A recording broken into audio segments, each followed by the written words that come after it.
President. The senator from Kansas. Mr. President, I rise today to say I support the Save America Act. And yes, even if that means ending the only barely more than 100-year-old filibuster, the silent filibuster, I'm still in favor of the Save America Act. As we've just voted to get on this bill, the Senate now begins a long and necessary process to advance the Save America Act.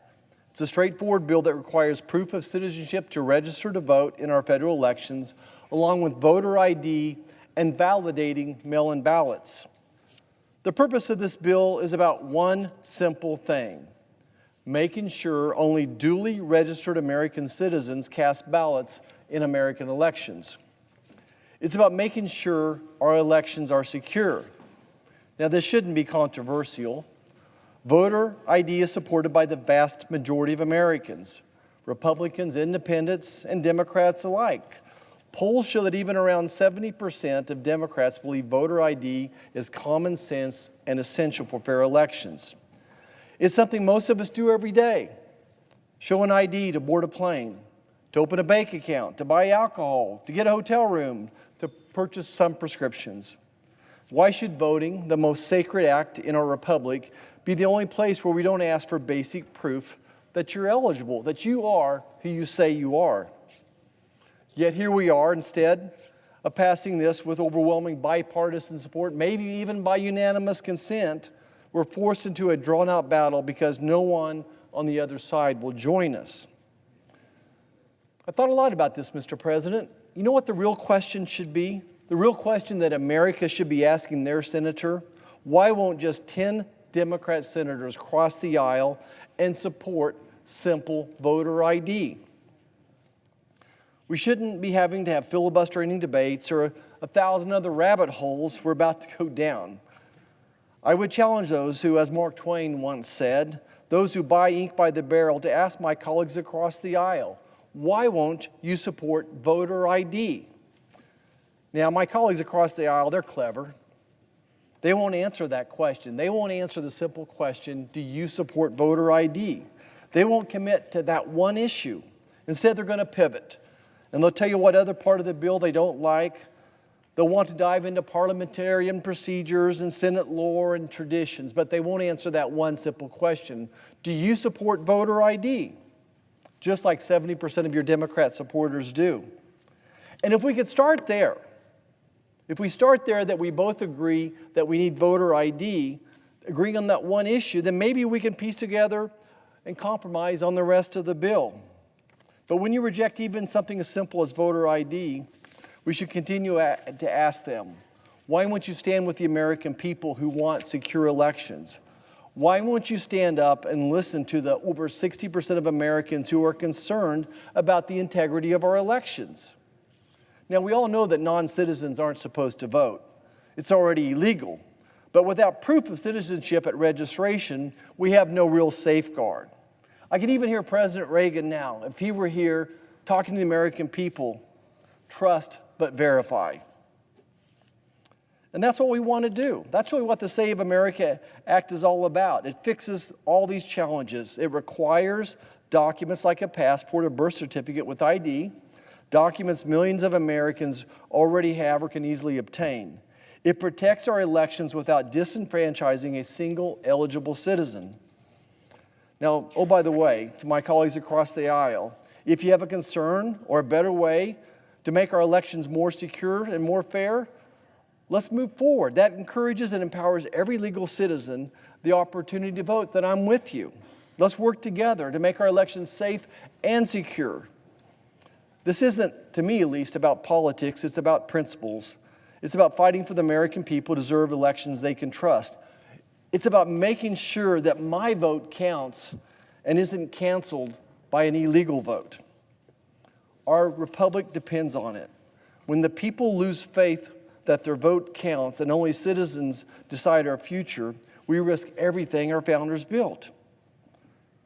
So I'll wrap up by saying I urge my colleagues across the aisle, listen to your constituents. Listen to the 70% of Democrats who support voter ID. Come across the aisle, let us pass the Save America Act quickly and get back to the people's business. The American people are watching. They want secure elections. They want us to protect this republic. Let's show them we can still work together on something so basic and so important. Thank you, Mr. President. I yield back. The senator from Tennessee. Thank you, Mr. President. I am going to have some comments on the Save America Act, and I think it's appropriate that we move forward on that legislation. First, I want to talk a little bit about what has happened with the Department of Homeland Security. We are 32 days into a shutdown at the Department of Homeland Security. That's a unpleasant thought for a lot of our citizens in this country. Think about our TSA workers and our Secret Service agents who are out there working without a paycheck. FEMA, the emergency management response, FEMA has been suspended as communities in Tennessee, I know Michigan, the East Coast, places where we've had these storms, they are needing FEMA and the help that is there. But no, because of the Democrats, the DHS is not funded. Now, the Cybersecurity and Infrastructure Security Agency says it's facing staff shortages, increasing risk of cyber attacks from foreign adversaries like Iran or the rest of the axis of evil, Russia, China, North Korea, and Iran. And that agency, people are not showing up for work. The Coast Guard, core operations of the U.S. Coast Guard have been disrupted. Maritime search and rescue, port security, patrols that stop drug traffickers. That has been disrupted. Why? Because our colleagues are refusing to fund the Department of Homeland Security. They have voted repeatedly to keep DHS shut down. Now, I think it's irresponsible at any time to block these programs and this department, but especially now. It is so reckless because of the elevated terror threats that we are seeing, especially from Iran, which, by the way, Mr. President, Iran is the world's largest state sponsor of terrorism. Now, you can look at what has happened since Operation Epic Fury started. You had the shooting at a bar in Austin, Texas. The attacker wore an undershirt displaying an Iranian flag. The FBI, looking at that as terrorism. On Thursday, a man from Lebanon plowed a truck strapped with explosives through a synagogue in Michigan. Same day, you had an immigrant from Sierra Leone who opened fire on an ROTC class at Old Dominion University, killing one person, injuring two others. And we had some students who were able to apprehend this individual. And the suspect was previously convicted of providing material support to ISIS, but he was released early in 2024 under the Biden administration. Now, last Monday, the Justice Department charged 2 men for allegedly igniting homemade bombs outside the mayor's residence in New York City, and that was an ISIS-inspired attack.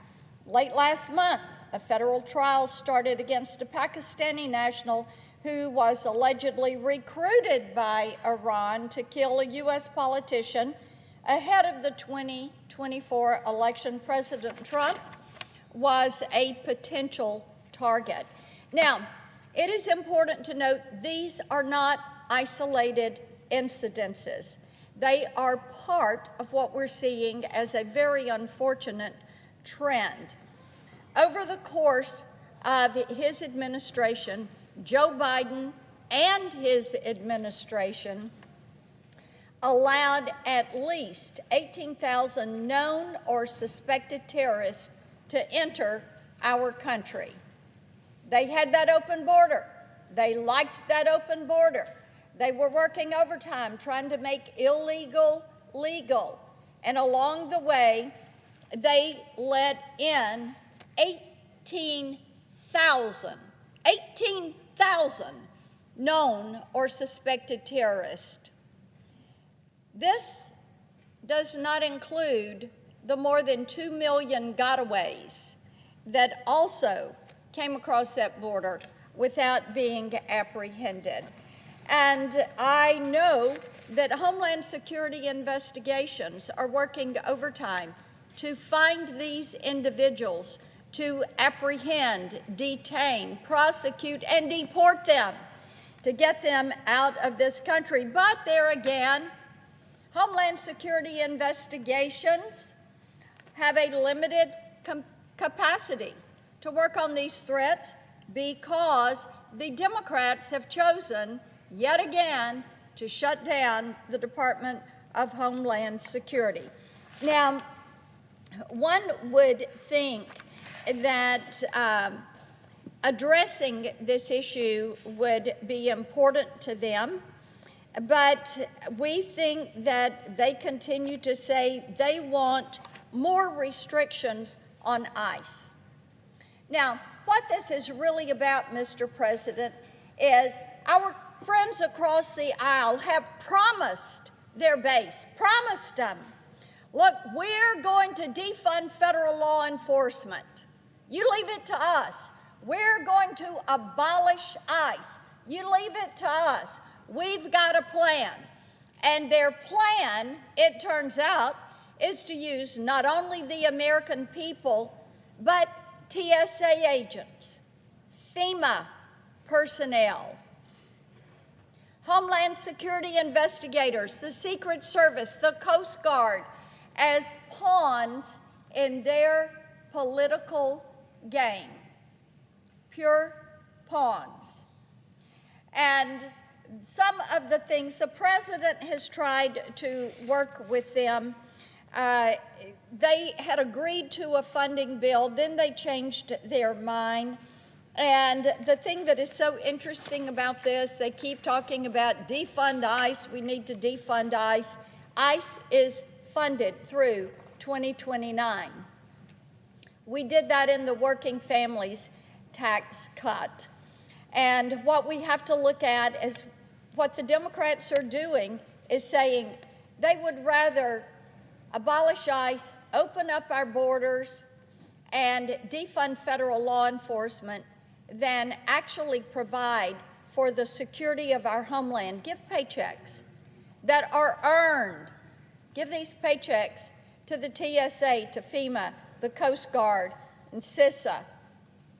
So I would encourage our colleagues to think about this and think about the danger and the risk that they are causing to our homeland, the stress that they are placing on TSA agents as they're trying to screen luggage to make certain that the flying public is safe.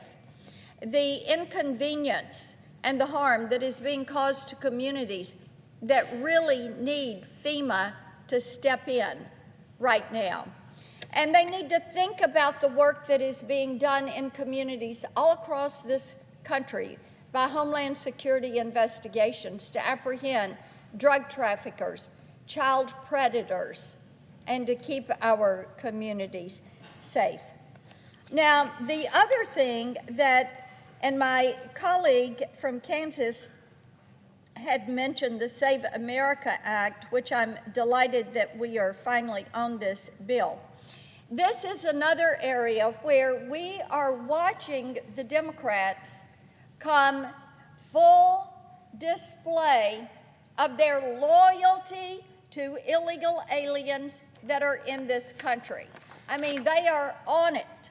Give them a choice between protecting the rule of law and protecting U.S. citizens.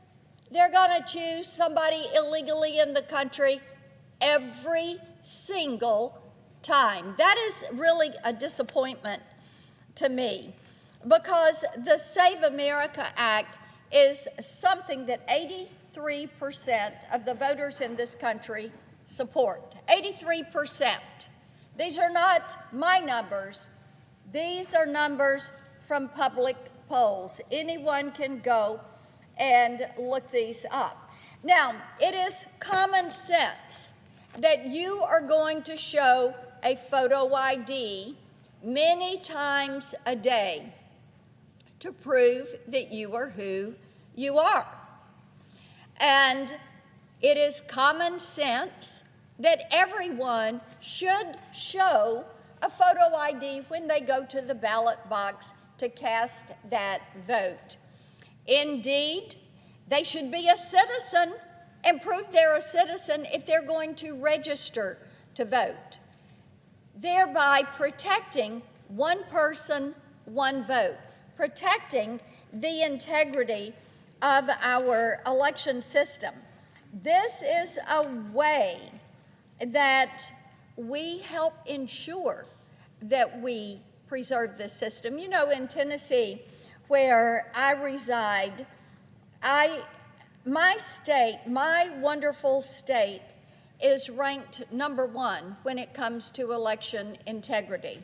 We make certain that our voter rolls are cleaned up. We make certain that voter ID is enforced. We have accurate registration lists and verification of citizenship.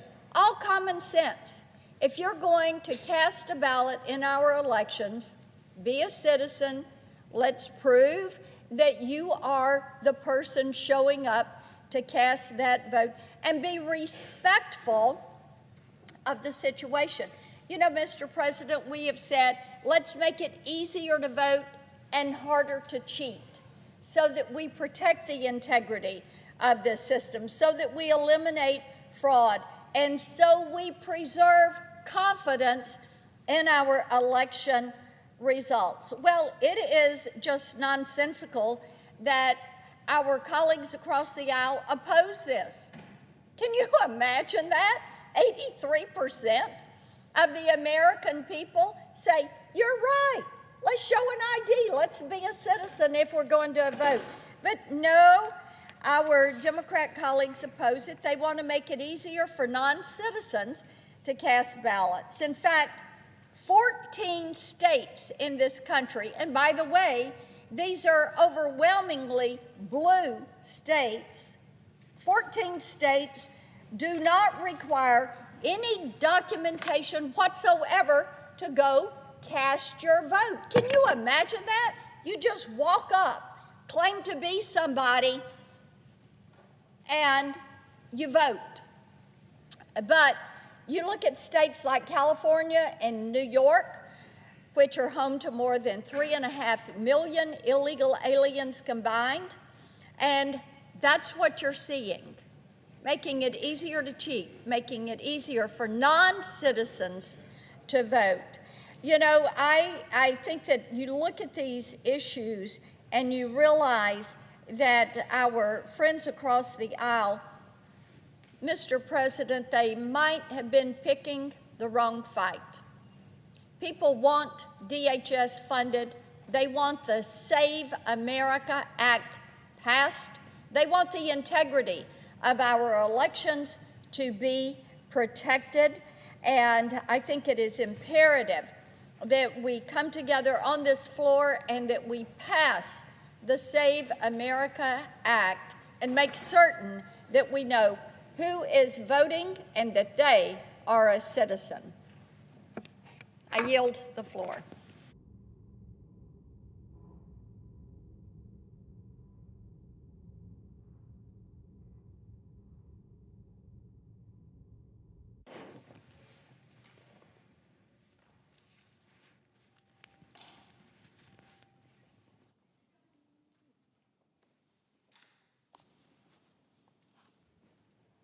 Mr. President.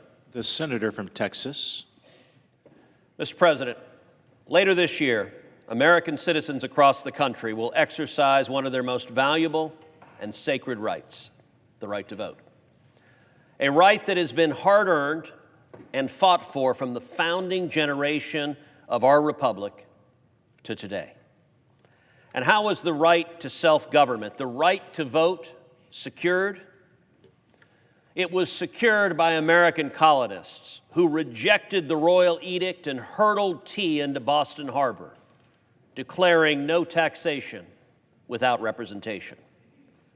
It was secured by ordinary men who seized their muskets and fired the shot heard round the world at Lexington and Concord. It was secured by Continental troops who marched to the fields of Saratoga and the coastline of Yorktown, repeating those immortal words of Patrick Henry, "Give me liberty or give me death."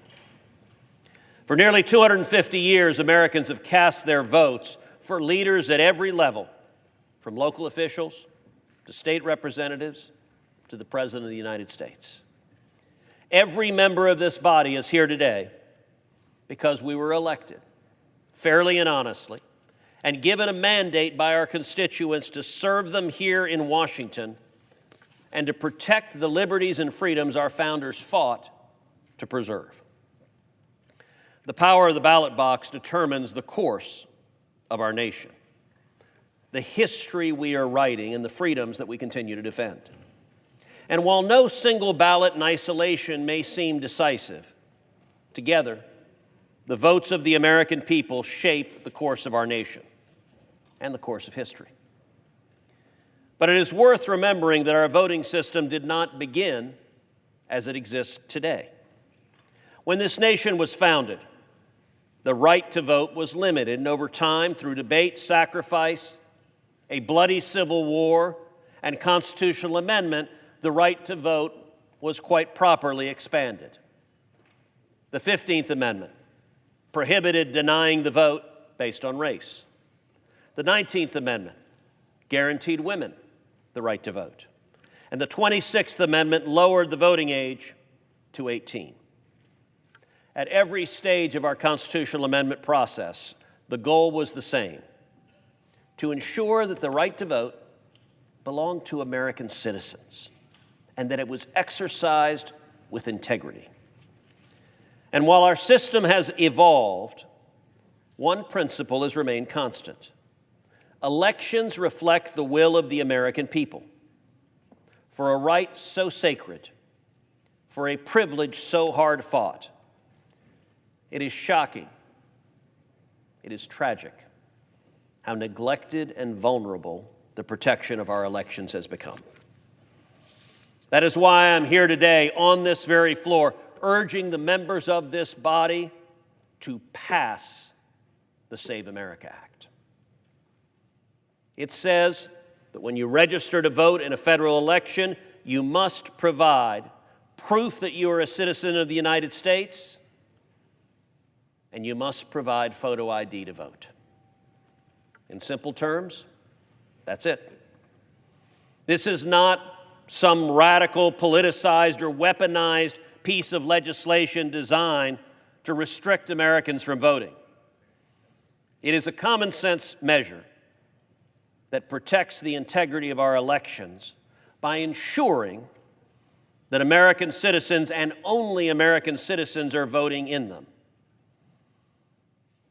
Legitimacy in a democracy rests on two pillars.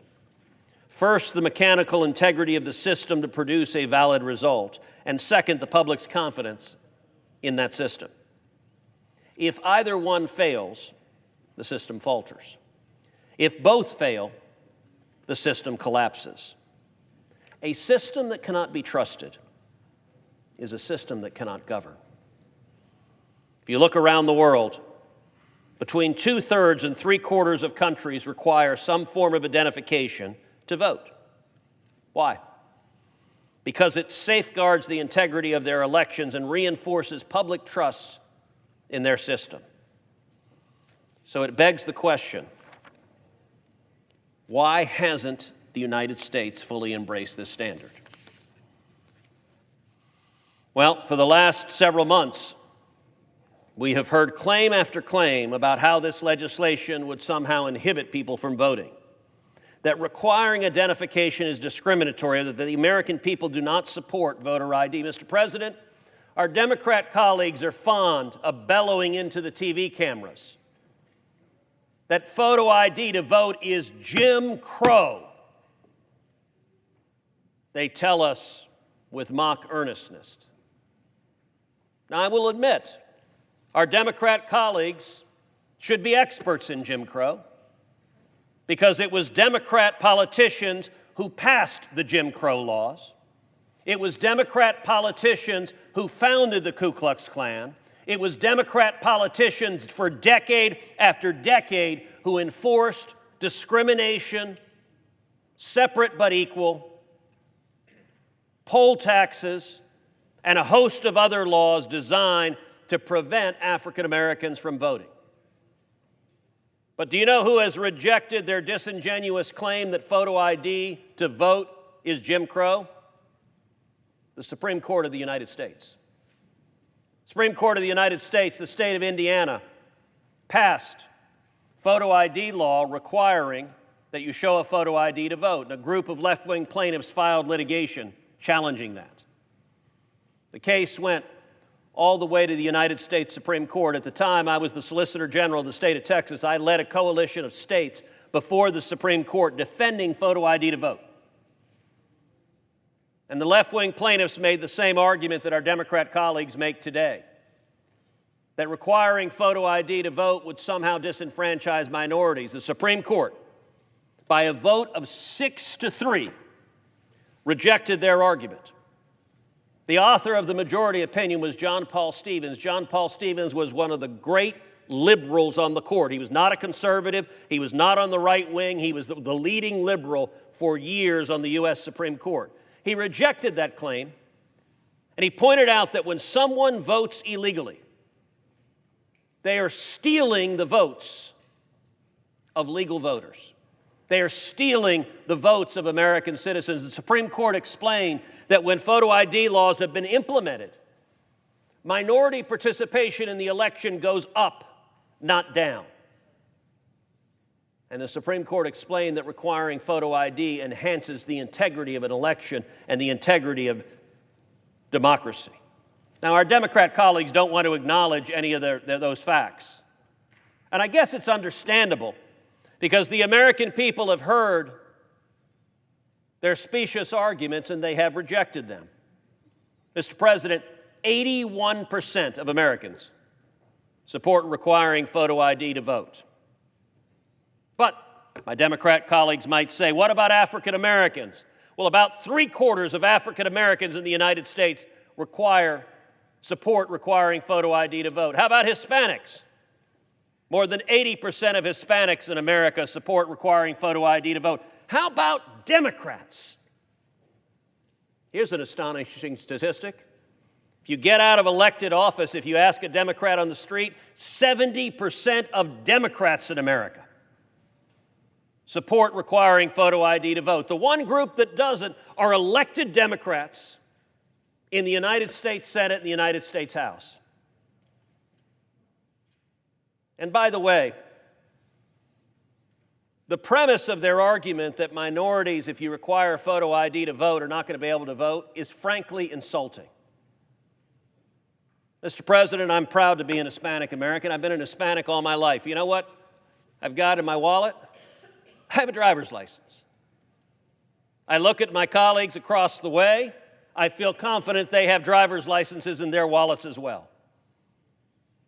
Hispanics are not morons. African Americans are not morons. And when you claim minorities can't figure out how to get a driver's license, well, gosh, what do you need a photo ID to vote to do right now in America?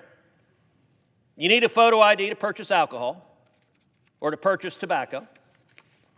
You need a photo ID to gamble or purchase lottery tickets. You need a photo ID to go into a bar. You need a photo ID to get on a plane. You need a photo ID to rent a car. You need a photo ID just to drive a car, not even rent a car, drive a car. You need a photo ID to apply for government benefits. You need a photo ID to enroll in college. You need a photo ID to open a bank account. You need a photo ID to check into a hotel. And I got to admit, this is my personal favorite. You need a photo ID, actually 2 photo IDs, to shovel snow in New York City. These are routine, everyday activities. The gallery is full. I feel confident everyone in the gallery who is not a child has a driver's license. And by the way, you wouldn't be admitted to the gallery if you didn't. And I feel confident every member of this chamber has done just about anything I listed well, except shoveling snow. I'm not convinced many of my colleagues have shoveled snow. Although they do shovel other things. The question is not whether Americans are bright enough to obtain photo ID. We know they can, and we know they do. The real question is, why would we not require the same level of verification for something as consequential and vital as voting? Are our Democrat colleagues saying voting doesn't matter? Or is it something else? Voting is not just another everyday activity. It rolls around every year, a few years, and it is the vehicle that protects the principles of our republic and safeguarding what matters. This legislation is necessary because there are individuals and systems that can undermine confidence in our elections if proper safeguards are not in place. And one of the most apparent ways that we've seen is through the masses of illegal immigrants that our Democrat colleagues let in through open borders over 4 years. During the Biden administration, more than 12 million illegal immigrants flooded into this country, the vast majority through my home state of Texas. Now, Mr. President, understand that was not an accident. That was not something the Democrats could not stop. That was their desired outcome. How do we know that? Because the instant President Trump was sworn into office for his second term, illegal border crossings plummeted 99%. Overnight. The Democrats said, no, Joe Biden can't secure the border. He needs new legislation. We now know that was a lie. It was objectively false, and they knew it was false. Well, if they could have secured the border for 4 years, and they chose not to, they chose to let murderers into this country. They chose to let rapists into this country. They chose to let child molesters into this country. They chose to let gangbangers into this country. They chose to let terrorists into this country. We've had 4 radical Islamic terror attacks in the last 2 weeks. Why, Mr. President, would the Democrats choose to allow more than 12 million illegal aliens to invade this country? And I'm going to suggest the obvious reason. Because the Democrats look at those illegal aliens and they want them to cast vote for Democrats in federal elections.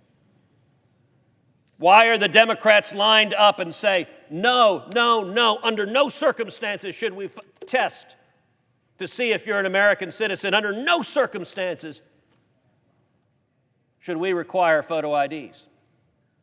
You know, there was one activist a few years ago who filmed himself going into a DC polling place. DC polling place said, sir, what's your name? And he said, my name is Eric Holder. Now, this activist was not the Attorney General of the United States at the time. But yet DC handed him a ballot and said, Mr. Holder, please cast your vote. The Democrats are lined up in this chamber because they want our elections to be insecure. They want voter fraud to be rampant and to be easy. Ask yourself, do the American people have a difficult time buying a beer? Do they have a difficult time getting into an R-rated movie? Do they have a difficult time getting on an airplane? Well, yes, because the Democrats have refuses to fund the TSA, and so there are long lines right now. But the lack of a photo ID is not an impediment that stops people from flying. This debate is about something very simple. Do our elections matter? Does our democracy matter? And boy, Mr. President, I got to say, that is a phrase the Democrats love. That they are defending democracy. It's interesting, their voice usually drops an octave when they say that. They clutch their pearls. And that's just the men. Defending democracy is what they say. Ask yourself,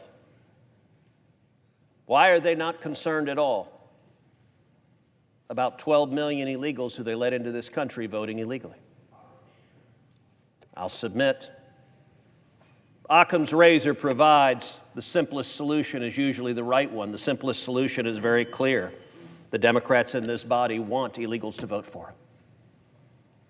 They want power enough that they are more than happy to undermine democracy, to try to seize power. I get that from their personal self-interest, but it is not in the interest of the men and women they represent. It is not in the interest of the people of America. This bill is rightly called the Save America Act. And Mr. President, if we were voting on the merits of what was good for America, what was good for democracy, what was good for American citizens, the vote would be 100-0. Although I would note on the other side of this building at the State of the Union address that you were at, that I was at, we saw why our Democrat colleagues are so adamantly opposed to this bill.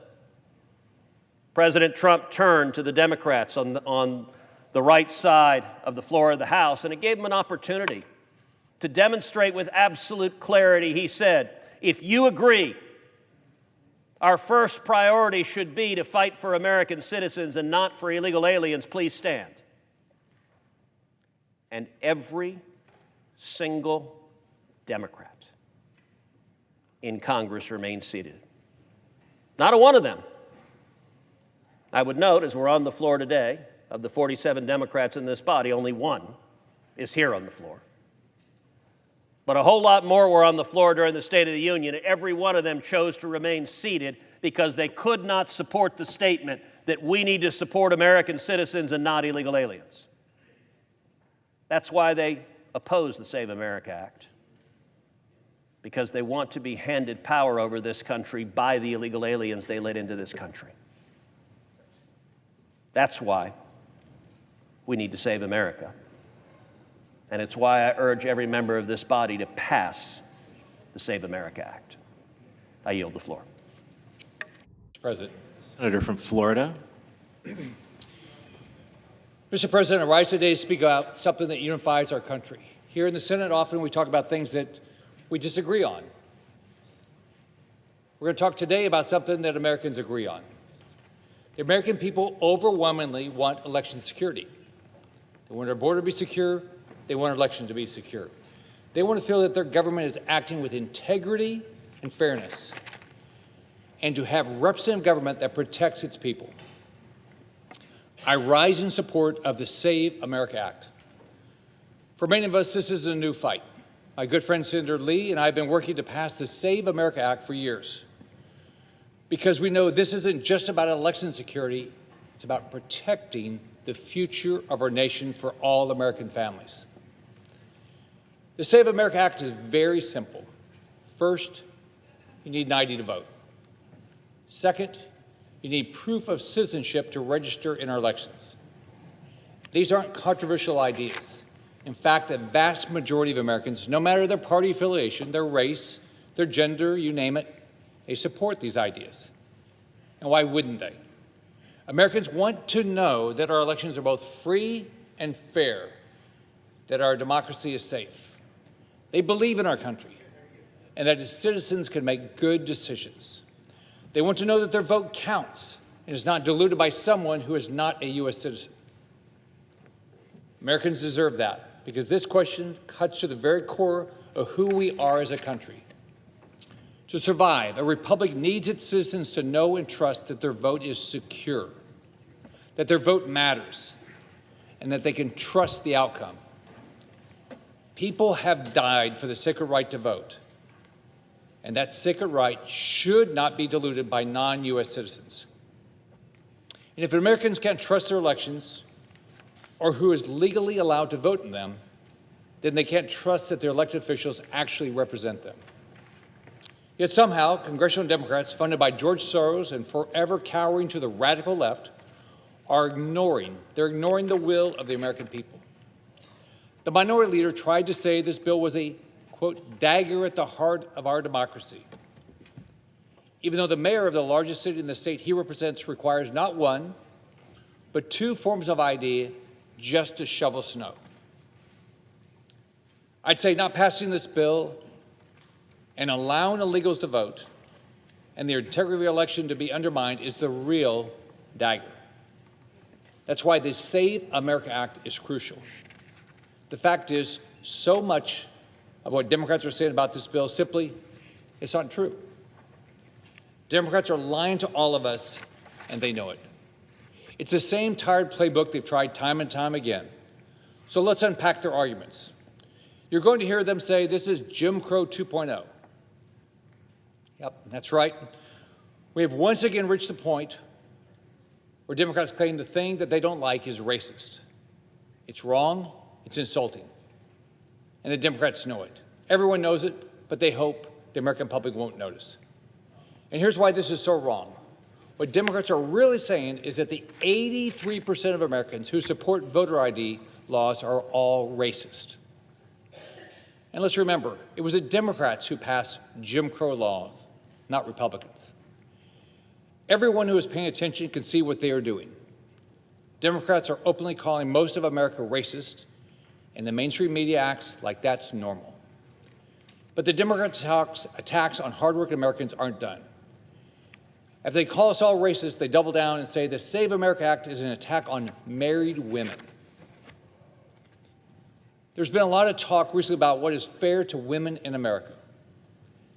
The Democrats have said that the Save America Act is bad for married women. Liberals have also claimed that biological women need to shut up and accept that biological men can compete against them, shatter their dreams, sometimes their bodies, and steal their championships.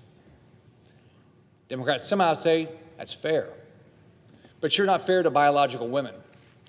And the most deranged members of the radical left have now convinced Democrats in Congress that it's okay to tell little girls that God made them wrong, then allow the mutilation of their bodies before these children can truly comprehend or consent to the consequences of hormone therapy or gender reassignment surgery. Now, I'm not a woman. I can confidently say that because, unlike the Democrats, I know what a woman is. And I'm married to an amazing woman. We've raised two incredible, smart, and strong women who now have families of their own. They're independent and can make decisions for themselves. They don't need anyone to tell them how to run their lives. And I'm lucky enough to have one little girl in my life who calls me Grandpa. Even at 5, she's very comfortable telling me what to do. While not a woman, I do have pieces of advice for the Democrats. One, stop telling Americans that women can't figure out how to register to vote because you want to keep illegals voting. Women are smarter than Democrats think they are, much smarter. And 2, stop destroying women's sports by telling Americans that women can physically compete with biological males. Stop telling Americans that just because a little girl wears shorts instead of dresses and wants to hang out with the boys instead of the girls, that's okay to permanently disfigure her. It's disgusting, and every Democrat here knows it, but they are too cowardly to tell the truth to the radical lunatics running their party. Thankful, when we pass the Save America Act, we will end these dangerous attacks on women by Democrats for good. Look around and acknowledge what the Democrats are doing. They're saying to women, don't support the Save America Act. You'll never figure out how to register to vote again. Do you realize how insulting that is? You think I ever would look at my wife or my daughters and granddaughter and think they aren't smart enough, or in the case of my granddaughter, won't be smart enough to do what they need to do? Now, I'm not going to stand here and let Democrats in Washington claim that these amazing, strong, smart women cannot figure out how to register to vote. This is nothing but a made-up talking point from Democrats because they want to allow, here's their goal, they want to allow illegals to vote. It's real simple. I'm tired of hearing Democrats use every excuse of the book to allow illegals to vote in our elections. Now, we all know that Democrats can't win on their radical ideas, so they have to try to weaponize our elections. That's wrong. Americans who are perfectly capable of showing their ID to board an airplane, visit a doctor's office, and prove their citizenship deserve secure elections. We are only here today because Democrats have created a system in this country that has totally failed the American people, and Americans want secure elections. We must make sure Americans can have the faith that their vote counts and that the election results reflect the will of the people. We must put simple standards in place that a majority of Americans approve of, and that will help Americans trust that our elections are free and fair. And why wouldn't Democrats want to make certain that elections in the United States of America are free and fair? We want that for every other country in the world. Why wouldn't we want it here? The fact is, over the last decades, Democrats' priorities are totally out of whack with what Americans want. Under the Biden administration, Democrats purposely opened our borders, and our country was flooded by illegal aliens. The same illegal aliens that Democrats are now putting above Americans as they do everything in their power to destroy this bill. Then, when Democrats saw how enraged the American people were about their wide-open borders and all the crime they were allowing in this country, the left claimed we needed new laws to fix it. As we all know, in the case of our border security, that was a complete lie.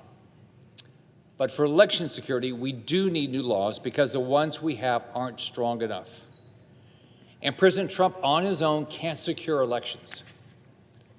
President Trump secured our border, and now Congress must secure our elections. The facts are simple. Illegal aliens should not vote in American elections. We know it's happening, and we must do everything we can to stop it. Democrats will say it's racism, but they say everything is racism when they don't like it. Is it racist that before I board a plane, I have to show my ID? Is it racist that in order to buy certain medicines, apply for a job or a bank account, check into a hotel, rent a car, purchase a lottery ticket, order a drink at a bar, or get into the DNC convention, or shovel snow, for goodness sake, that we as Americans have to show ID? Absolutely not. And anyone telling you otherwise is lying. Here's my simple question for Democrats. Why should voting in our elections, something that dictates the direction of our country and is essential to building trust in government, have a lower ID standard than buying a six-pack of beer or a lottery ticket? The answer is simple. It shouldn't. When the minority leader isn't calling minorities and women too stupid to show ID and register to vote, he's claimed that we can't pass this bill because President Trump is trying to rig the elections. He's lying, and he's telling on himself. The minority leader and Democrats think that stopping illegal aliens from voting in American elections is rigging the system. Now, that's a remarkable thing for them to admit. But when they tell you who they are, we have to listen. What's clear to me is Democrats don't think they can win. They don't think they can win unless we allow people who are not legally allowed to vote to cast a ballot. Clearly, the minority leader is more concerned about what passing the Save America Act would mean for his future as majority leader than he is about election security, faith in our democracy, or delivering for the American people. Democrats, George Soros and the radical left will try to convince you that their opposition to this bill is about fairness and integrity. It's about protecting American democracy. Don't listen to them. It's not fair for illegals to vote in American elections. I don't get to vote in the French elections or the British elections or the Canadian elections. It's not fair to let men compete in women's sports. It's not fair to allow the mutilation of children with gender reassignment surgery for minors. The fact is that fairness, integrity, and our future are on the line. It's this bill that will protect them. It's what Senator Lee and I and so many others are fighting for today as we once again call on this body to pass the Save America Act. I urge my colleagues to support it. I yield back my time.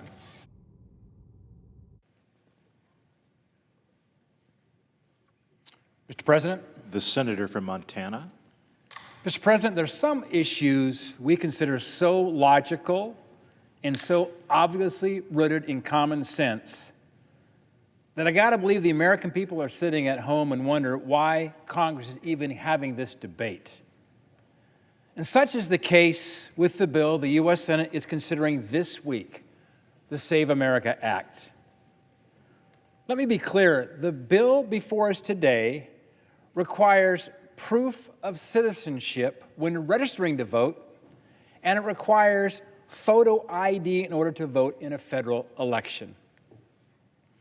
If you come to my office here in Washington, D.C., you'll see fairly quickly I'm an avid outdoorsman. There's a lot of hunting and fishing pictures on the walls that say a lot about the great state of Montana. As many know, Montana has some of the very best outdoor recreation in the country, even the world. Hunting, fishing, backpacking, you name it. I remember growing up in Montana, my grandpa and my dad had a fly rod in my hand when I was still a little boy, before fly fishing was cool even, back in the early 70s. I remember fly fishing before Brad Pitt discovered it with Robert Redford and made the movie A River Runs Through It. And do you know, if you want to fish in Montana, you want to fly fish, if you want to get a tag to hunt, you want to shoot a mule deer or an elk or a whitetail, you know what you need to get a tag, to get a fishing license? You got to produce a valid ID. To go fishing, you need a license. And to get a license, you need a valid ID. Now, nobody has a problem with this when it comes to America's great outdoors. So why does the left protest so hard against ID requirements to vote? It is explicit law that only American citizens can vote. And all Americans have an ID or the ability to easily obtain one.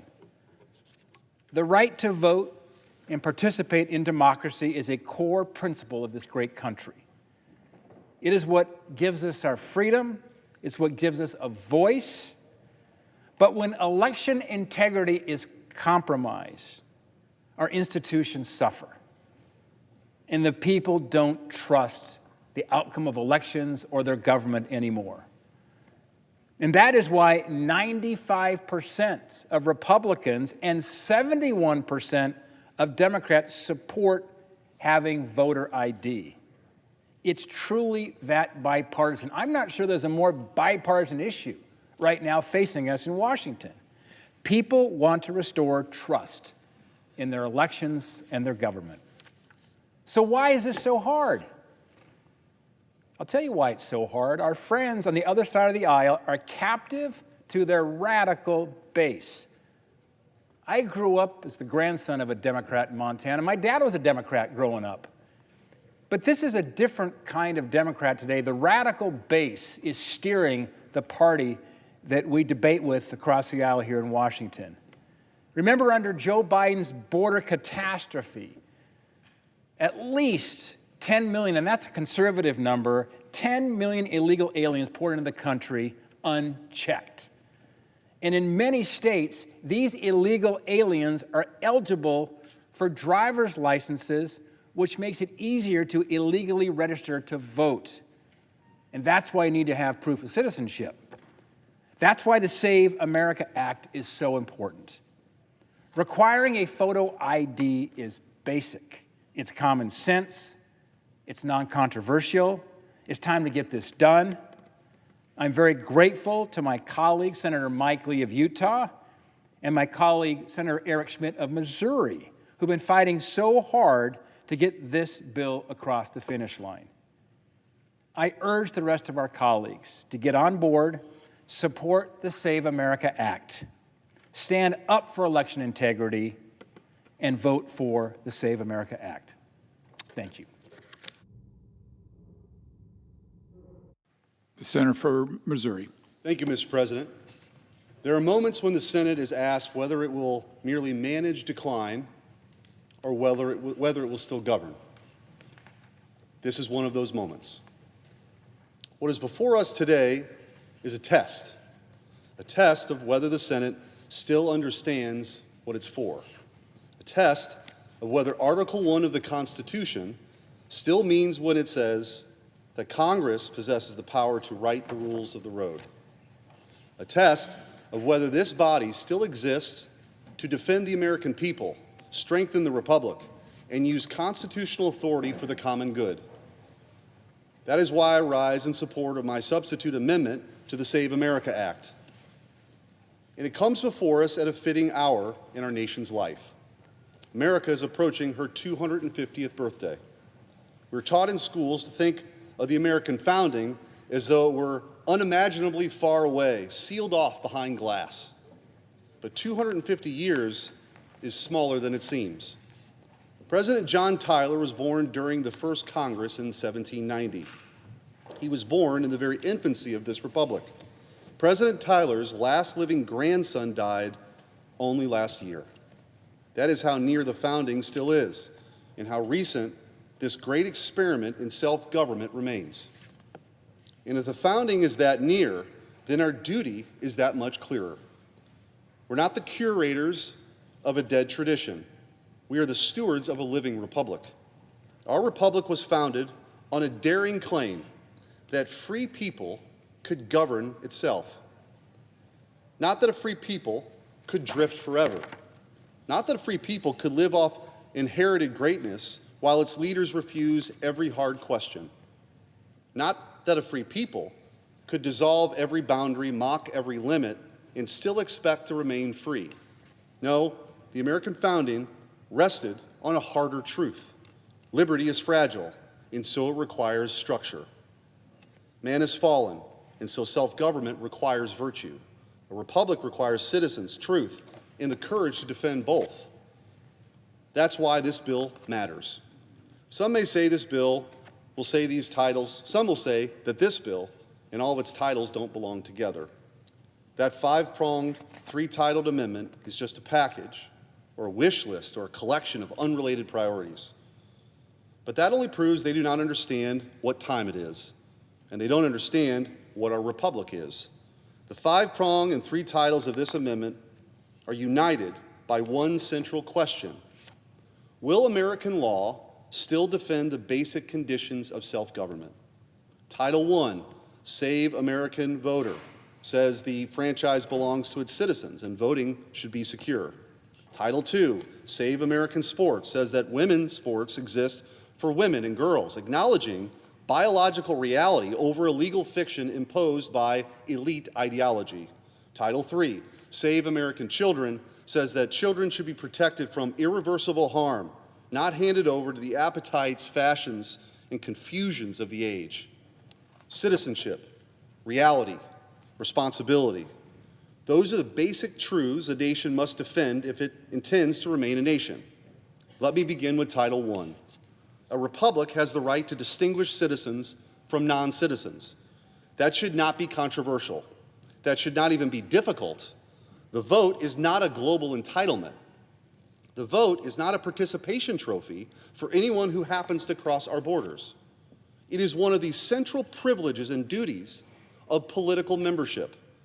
If citizenship means anything, it must mean something here first. That is why requiring proof of citizenship to vote in federal elections is foundational. It is a minimum requirement. It is so common sense in a self-governing nation because a people that cannot say who belongs to the polity cannot remain a polity at all. The same is true for voter identification. We're told endlessly that asking a voter to identify himself before casting a ballot is somehow oppressive, somehow unreasonable, somehow outside the bounds of democratic decency. The American people know better. That's why over 80% of American voters support voter ID. Identity verification is ordinary, in every serious sphere of life. We require it for small things, for lesser things, for trivial things. There's nothing wrong with requiring lawful voters to identify themselves before participating in the elections of those who will govern the United States of America. Honest elections require lawful voters, lawful ballots, and lawful verification. And then there's the question of mail voting. For too long, this country has been told to accept a system of mass mail-in voting as though it were the settled inheritance of the American Republic. It is not. In its current form, mass mail-in voting is a modern phenomenon, and in many places, it is a direct holdover from the COVID era. COVID is over. The emergency has passed. The extraordinary accommodations of that period should not become the permanent architecture of American elections. For most of our history, the presumption was simple. If you could vote in person, you voted in person. You appeared before lawful election officials. Your identity could be verified. Your ballot could be secured. The chain of custody could be protected. The people could trust what they were seeing. That is not cruelty. That is not oppression. That is what Republican government looks like. Now, of course, there are those who are unable to vote in person, and they should be helped. Military voters should be helped. Individuals with disabilities should be helped. Those who are sick should be helped. Caregivers with real burdens should be helped. Those with genuine, qualifying hardships should be helped. But accommodation should remain the exception, not the organizing principle of the whole system, because voting is not a consumer transaction. The highest values in election administration should be on legitimacy, public confidence, and trust. Not so long ago, even Democrats shared these values. The Carter-Baker Commission, formed by former Democrat President Jimmy Carter and former Republican Secretary of State James Baker III, made many of the recommendations that my amendment promotes: voter ID, proof of citizenship, and limiting mail-in balloting. Democrat senators may not support these provisions, but their voters do. 71% of self-identified Democrats support voter ID. A free people should want its elections to be visible, accountable, and resistant to bad actors. That is what Title I is trying to restore. Not the denial of lawful voting, but the integrity of lawful voting. Not confusion, but confidence. Not looseness, but legitimacy. I know this issue because I have experienced these fights myself. When I served as Missouri's Attorney General, I fought in court and defended our state's election integrity laws against a coordinated assault from the left in 2020. The left's dark money-funded elections super lawyers did not merely challenge one rule here or there, they challenged the very idea that we can get serious rules to protect the ballot, deter fraud, preserve order, and sustain public confidence in the vote. They came for the safeguards that made elections credible. They came for the principle that absentee and mail voting must be governed by rules. They came for the simple proposition that the people are entitled not only to cast a ballot, but to trust the system by which ballots are cast, handled, counted, and certified. And Missouri won. We defended the truth that election law is the framework by which free people govern itself. Election law isn't the arcane inconvenience to be brushed aside whenever the left sees a tactical advantage. We defended the proposition that deadlines matter because finality matters. We defended ballot security because legitimacy matters. We defended verification requirements because public trust matters. We defended the authority of the people acting through their laws to insist that elections be honest, orderly, and worthy of confidence, and Missouri won. That fight has taught me something I've never forgotten. The fight over election integrity is about more than mechanics or procedure. Rather, it's about whether we still have the moral confidence to defend the elementary conditions of self-government. Because once every safeguard is treated as suspect, once every verification measure is denounced as oppression, once every effort to secure the ballot is caricatured as hostility to democracy, what is really under attack is the public's faith that elections are fair, lawful, and real. So when I speak today about voter ID, proof of citizenship, and limits on mass mail voting, I do so from experience. I've fought these battles before. I've seen the pressure campaign to dissolve the rules that protect the vote. I've seen how quickly common sense is denounced when it stands in the way of ideological ambition. I've seen when the public officials are willing to stand firm, and when you do that, you can win. That is what Title I and Saving American Voters is all about. It's not extreme, it's not novel. It's the restoration of an old and necessary principle that in a republic, the vote must be lawful, secure, and worthy of confidence of the American people. Now let me turn to Title II. If the law cannot defend women from men acting as women, it cannot defend reality. Women's sports exist because men and women are not the same. That is biological reality. It is moral reality. It's the plain reality on which fair competition depends. And when the law refuses to recognize that reality, the category of women's sports becomes fraudulent. Girls are told to surrender fairness.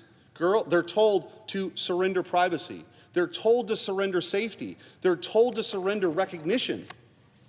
And they're told to do all of this so the ruling class can flatter itself for its own moral sophistication. The state has no right to impose that sacrifice. I have 2 daughters. They both love sports. But this is more than just about sports. It's about whether the law is still going to reflect reality or whether it will be conscripted into enforcing a falsehood. It is about whether a civilization still possesses enough moral confidence to say, what is the truth? And that's not cruelty. It's about whether we still believe that girls deserve a realm of fair competition that is actually their own. A serious republic does not ask girls to bear the cost of elite confusion. A serious republic tells the truth about the world and builds laws on that truth. That is what Title II does. Now let me turn to Title III. A decent nation protects children. Children are not ideological property.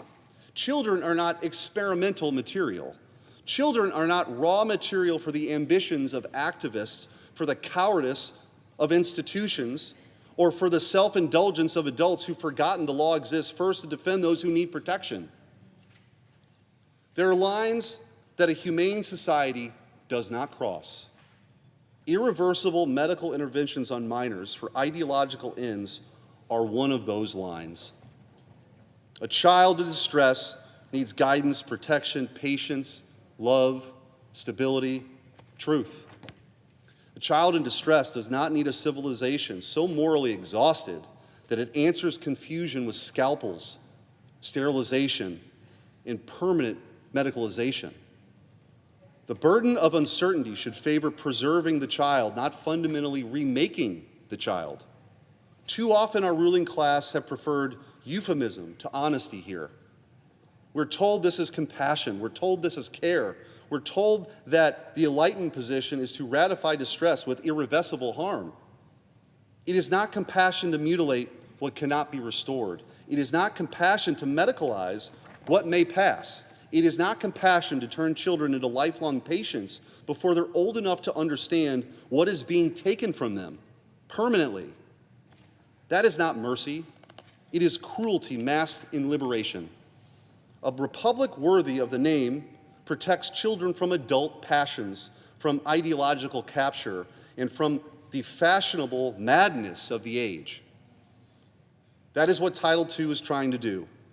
And that's why these 3 titles belong together, because this amendment is more than a list of 80-20 issues that the American people are demanding. The Save America Act is the defense of the elementary truths on which Republican life, small r, still depends. America belongs to its citizens. Men and women are real. Children should be protected from permanent harm. If a nation will not defend these truths, it will not defend truth for very long. If a nation will not defend these boundaries, it will not keep any boundary for long. And that brings me to this chamber itself. Americans still love Mr. Smith Goes to Washington for a reason. They love it because they still want to believe something about this institution. They want to believe that the Senate, a uniquely American invention, can be used for the common good. They still want to believe that conviction can defeat cynicism. They want to believe that a man can come here and fight for his country rather than merely manage its decline. Well, here's our chance to prove that hope is not foolish. The Senate is not a museum. It is not a visiting angels retirement village for proceduralism.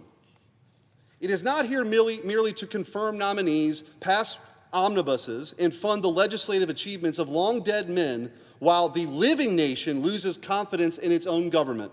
The United States Senate is here to legislate in defense of the American people. The Senate is here to draw lines. The Senate is here to make judgments. The Senate is here to govern.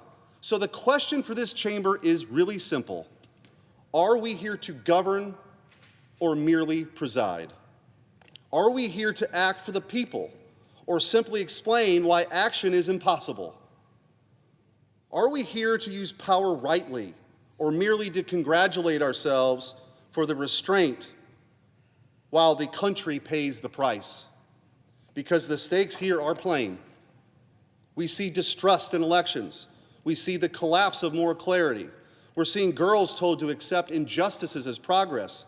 We're seeing children offered up to the altar of extreme ideology. We're seeing a governing class that refuses to draw any line until the line has already been erased. And republics don't usually fall in one dramatic stroke. They weaken when truth is no longer defended. They weaken when citizenship is diluted. They weaken when institutions lose the will to govern. They weaken when elites ask ordinary people to live under conditions they themselves know are disordered. They weaken when men without chests hold positions requiring virtue and enterprise. That is what this debate is really about. It's about whether the country still defends first principles. It's about whether the Senate understands what time it is. It's about whether constitutional power can still be used for the common good. And as America approaches her 250th birthday, that question becomes even more urgent. A republic approaching its quarter millennium should not be content merely to remember greatness. It should show that it still knows how to govern itself. It should show that it still has the strength to defend citizenship. It should show that it still has the courage to defend women. It should show that it still has the decency to defend children.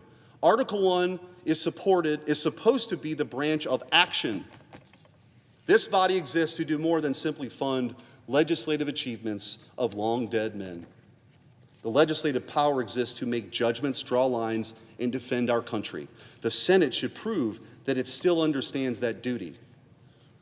So pass this bill to restore integrity to federal elections. Pass this bill to defend women and girls. Pass this bill to protect kids. Pass this bill to show the American people that we can still act in the defense of the American people. Pass this bill because these are common sense reforms. Pass this bill because Americans are tired of being told that their most basic moral instincts are somehow beyond the pale. Pass this bill because a nation serious about the future doesn't apologize for governing itself. Pass this bill because America at 250 should be more than some commemoration. It should be a renewal.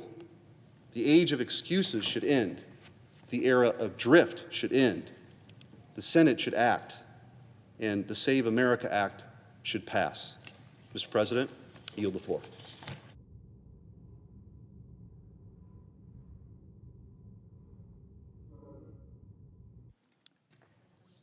Senator from Missouri. Mr. President, I ask unanimous consent that the next 60 minutes be under control of the Democrat leader or his designee, followed by the next 60 minutes by the Republican leader or his designee, and finally the next 60 minutes be the Democratic leader or his designee, and following that, the majority leader or designee be recognized. Without objection. Mr. President. Washington. Thank you, Mr. President. Mr. President, you know, when it comes to broken promises, seems like Trump and Republicans have raised every price they ever said they would lower. Costs on groceries, with Trump's sweeping tariffs, the largest tax increase on working families in American history. They sent energy costs higher by canceling clean energy projects. They sent gas prices skyrocketing by starting a new war in the Middle East. And they let healthcare premiums skyrocket for patients, doubling, tripling, and more through sheer indifference. And now, desperate to avoid the wave of angry voters who Republicans had promised lower prices and no new wars, Republicans are even going to raise the cost of voting because their Save Trump Act would nickel and dime Americans who are just trying to vote, but have to slog through one new Republican roadblock after another. Under a Republican's bill, one of our citizens' most basic freedoms now comes with a price. And it comes with a lot of brand new hurdles that serve no purpose but to trip people up. Some folks will have to shell out for a copy of their birth certificate. Some will have to get a passport, and that's $165, by the way. Some folks will have to travel hours away to register in person, costing time and travel fare, or maybe gas costs, which Trump is now sending through the roof. And that is not the half of it. Just consider all the people who will face new challenges just to vote for no good reason. If you are a student who just moved to start college, Republicans will make it harder for you to vote. Because if this bill passes, you will need to show a photo ID and proof of citizenship in every single state. But a student ID won't count. Many tribal IDs also won't be enough under the new Republican restrictions. If you are a married woman who changed her last name, like me and the overwhelming majority of moms across the country, Republicans will make it harder for you to vote. Because you would now have to bring an ID, proof of citizenship, and some additional paperwork showing your name change. That could affect 70 million people. If you are a senior who just moved into a new nursing home and has mobility issues, Republicans will make it harder for you to vote. Because you can no longer just register online or by mail, you now have to show up in person to show your papers. Voting will also be harder for rural families, far from any place where they could show their papers and register in person. In Washington State, we have a lot of families who might have to take a ferry just to register to vote. Or heaven forbid, you're someone living abroad, maybe working for an American company or working at a nonprofit or even serving our nation as a diplomat. You might just have to buy a flight all the way back home so you can register. And the inconvenience doesn't stop at registration, because Republicans will make voting by mail harder for everyone as well. They're going to require you to photocopy your ID when you apply for that mail-in ballot. And then they are going to require another photocopy when you send in your mail-in ballot. At least as long as Trump doesn't get his wish to scrap mail-in voting altogether. And if you are someone who doesn't know where your birth certificate is, or doesn't have easy access to it, or if you are one of half of Americans who doesn't have a passport, that's 146 million people, you're going to have to pay fees and fill out a lot of paperwork. And what is the Republican plan for when the State Department gets flooded with record-breaking number of passport applications, by the way, because there is no money for surge capacity in this bill? What are Americans supposed to do when their paperwork gets delayed for weeks on end, or heaven forbid the president just slow walks it? And by the way, under the Save Trump Act, there's a perfectly awful chance that you do everything right and still get robbed of your vote by Republicans. Because this bill pushes states to rely on a DHS verification tool that just frankly is a dumpster fire. States that have tried this got results with huge errors, where DHS was wrongly saying many citizens were not citizens.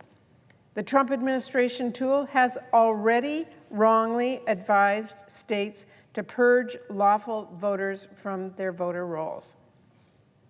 But the biggest problem with this bill goes to its roots, because the biggest problem is that Republicans' whole premise is built on a lie. Trump has been lying for years now about our elections, lying about winning in 2020, lying about winning in states like California, lying about crazy conspiracies that have been debunked time and time again. He's been debunked by Republican election commissioners. He has been debunked by thorough news investigations and carefully conducted audits. He's been debunked by million-dollar legal cases where other liars were sued for defamation. That has not stopped Trump. And instead of calling out the lies, like so many of them once actually did, first Republicans just started ignoring this, and then they started normalizing them, and now many of them are repeating these lies and conspiracies. Mr. President, our elections are free and they are fair. That is beyond question. Anyone who values our democracy should be shouting that from the rooftops. But instead of defending our democracy, instead of defending our elections from misinformation and conspiracies and a president who has stated quite directly he wants to take control over the elections, Republicans are joining Trump in the same sort of ruse he pulled to rile people up on January 6th. The biggest fraud here is Republicans who know their agenda is unpopular, Republicans who know that when entrusted by the voters to fulfill their promises, all they have done is break them, raising prices, starting new wars. Republicans who know they will not keep their majorities in a free and fair election, so they're pushing for this bill instead. Mr. President, this is not how elections work. This is not how America works. In this country, we fight for change with our voices and our votes. And if Republicans think for a second Democrats will let them take away people's votes, they better buckle up, because you can bet we will use our voices to block this bill for as long as it takes. Thank you, Mr. President. I yield the floor. President. Senator from Minnesota. Mr. President, I rise today to join my colleagues in standing up to protect Americans' constitutional right to vote and to fight back against this administration's most recent attack on access to the ballot box. Instead of making the case to Americans about policies and what you want to do and why you think it's important to have, say, the tariffs that in my state are wreaking havoc for our farmers with more yet to come, this legislation would actually be an end around of the voting process. This legislation would make it hard for a whole bunch of American citizens to vote, which appears to be the end game given what the president has said about it. By his own admission, he said that passing this bill will guarantee the midterms. That's not my quote, it's an exact quote from the President of the United States. The Save America Act will kick American citizens off state voter rolls. And how is this happening? Well, this is a complete invasion of the privacy of voters. It makes state secretaries of state give the voter rolls, the voter information, the voter data to the Department of Homeland Security, as in the same agency that brought us ICE, and then run that information through some kind of Doge-like system that's somehow going to spit back out to the states which voters they should kick off the voter rolls. Then the bill also creates these bureaucratic hurdles that make it complicated and costly for American citizens to register to vote or change their registration, particularly for the 69 million women who have chosen to change their name when they get married. Why should they be penalized? And millions of American citizens don't have the specific document required by this bill to prove citizenship, because this bill won't allow for driver's licenses anymore. You've got to produce other documents, like a passport or a birth certificate. More than half of Americans don't have passports, and they cost at least $165 to get. Birth certificates can cost $30. In my state, they're $24. And they can take tons of in-person time to obtain. Anyone that's ever had that experience, maybe for some other purpose, that you have to get your birth certificate, that's not always as easy as people think. And this bill also requires people to register to vote in person at their election offices, effectively ending proven and popular methods of registration used by millions of Americans in Democratic and Republican-led states all across the country, like online and mail-in registration. This would be a significant barrier for registration for millions of voters, especially for people in rural areas who have to drive hours to get that registration completed now. Rural Americans in many places would be forced to travel an average of about 4 hours round trip. And some voters in Alaska and Hawaii would be forced to take a flight just to register in person. This bill creates chaos, but maybe that's not the motivation of some of my colleagues. But I do believe it's the motivation of the president, who basically said, quote, "It will guarantee the midterms." It's designed to make it harder for American citizens, certain American citizens, to vote. It's designed to undermine mail-in voting and lay the groundwork for this obsession that the president seems to have with banning mail-in voting, while in some states it is actually the prevailing way that people vote, including a number of red states, as the presiding officer is aware. Because the administration can read the polls, they see that there is major concern in Americans with high costs. So instead of maybe passing a different bill, which we could call the Save America's Money Act, which would be doing something about these gas prices when we know what's happened now, gas prices are up 30 or 40 dollars a barrel, $30 to $40 a barrel. And every $10 an increase for a barrel of oil is a $450 a year increase for the average American family. For the second time ever, the average price of diesel has reached $5 per gallon. Look what's happening with groceries.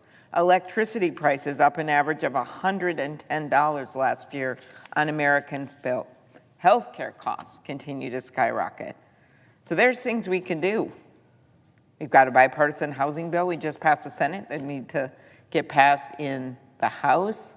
We have some permitting bills. I was long a supporter of Senator Manchin's proposals on permitting. We could get that done. We should be adding energy to the grid. This idea that somehow we're going to think that North Dakota wind is bad in a pretty red state and then ban grants that would have brought that wind, which was good for North Dakota and Minnesota, to Minnesota with a power company in northern Minnesota. That's one of the grants that had gotten singled out and I think has just recently gotten released. All that stuff are things that we could do to help Americans with their costs. So we should be working on the Save Americans Money Act instead of this. So I urge my Republican colleagues to change course and stand with us and stand up for the fundamental right to vote. That always used to be bipartisan.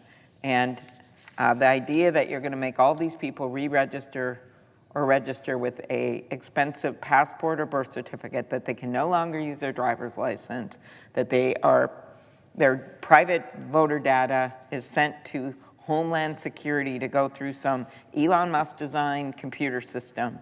It's not what people want in this country right now. Thank you, Mr. President. I yield the floor.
The senator from New Jersey.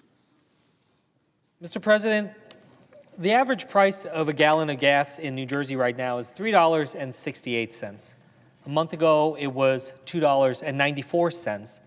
In that month, we've started a war with Iran, a war that this administration doesn't have a plan to end, a war that has cost 13 American lives and has injured hundreds of others.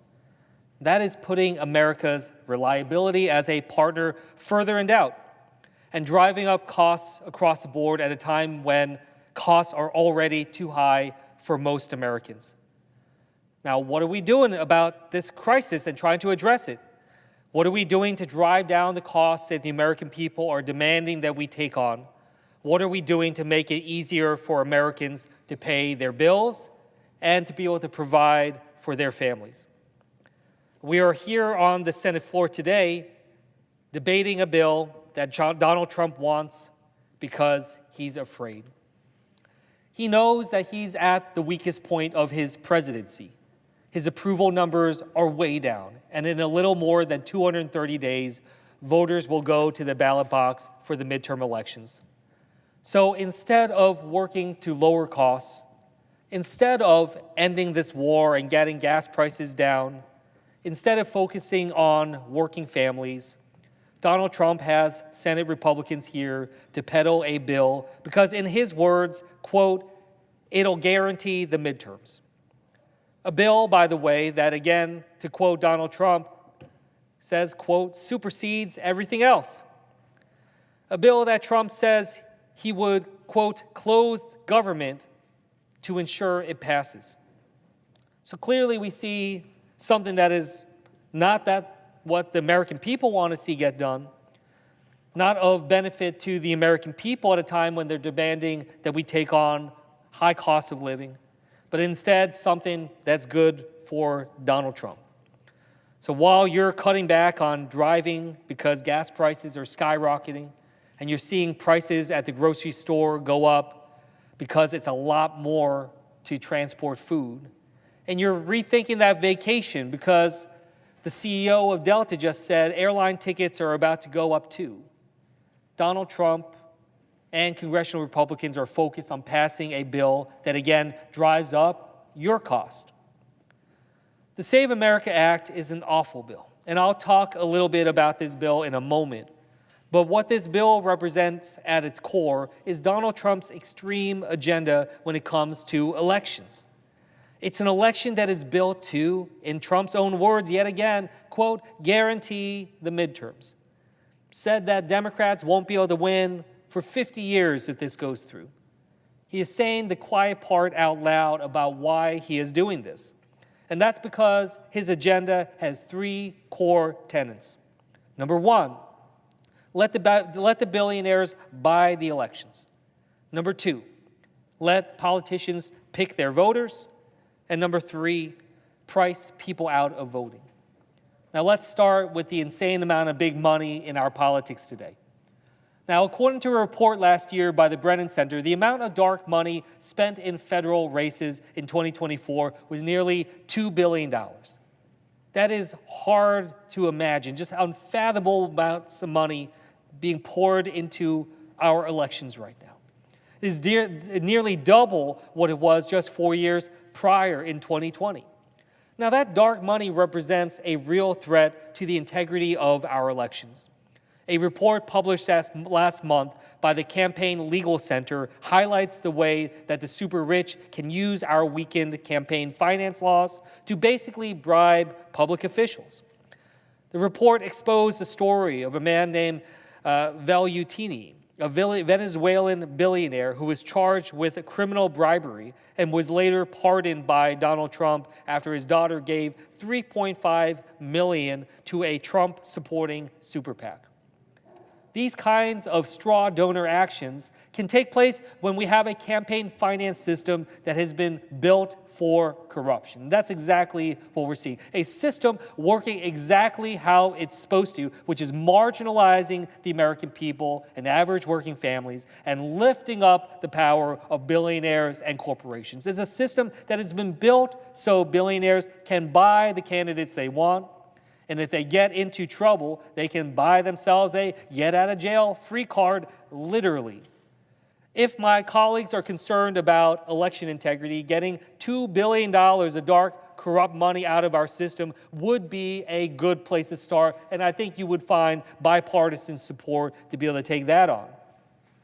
Now, the next place is getting rid of a system that Donald Trump has supercharged, where politicians get to pick their voters, not the other way around like the Constitution says it should be.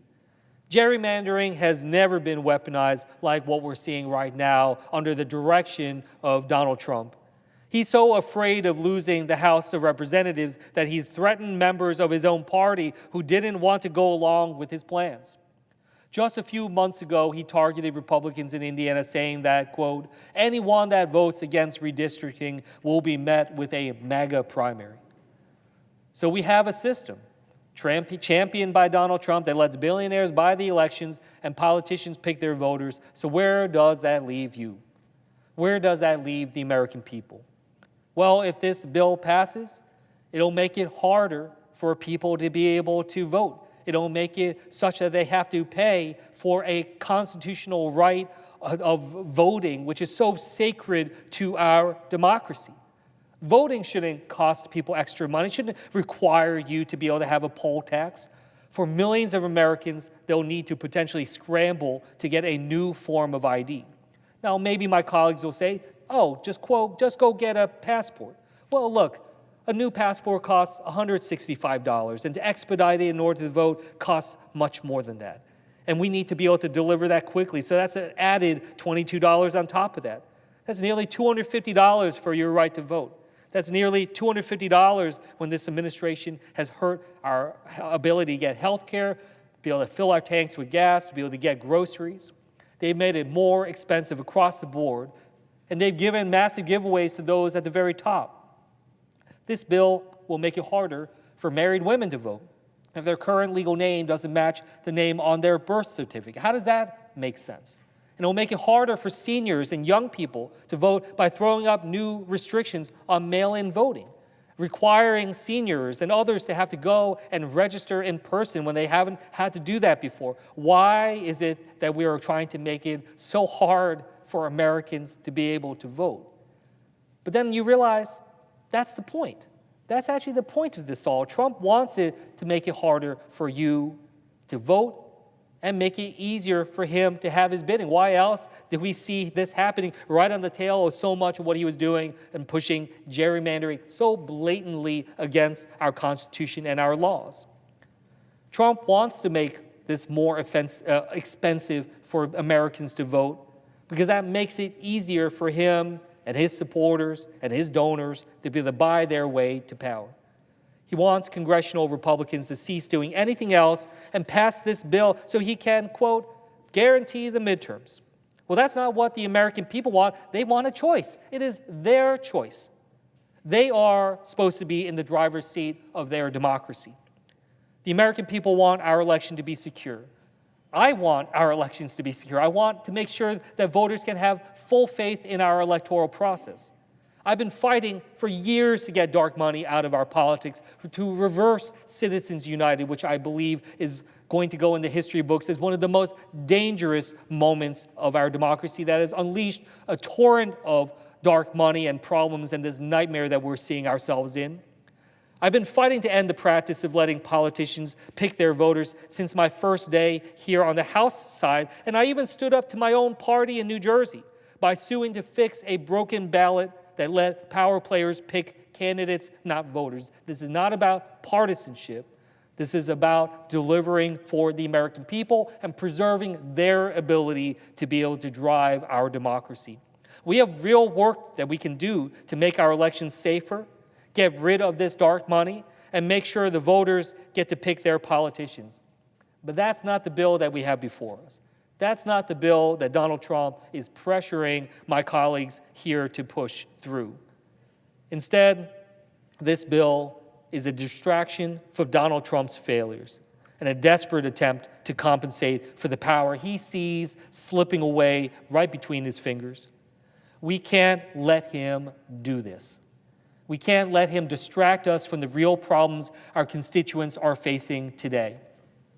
$3.68 a gallon in New Jersey for our gas. Let's put an end to this distraction.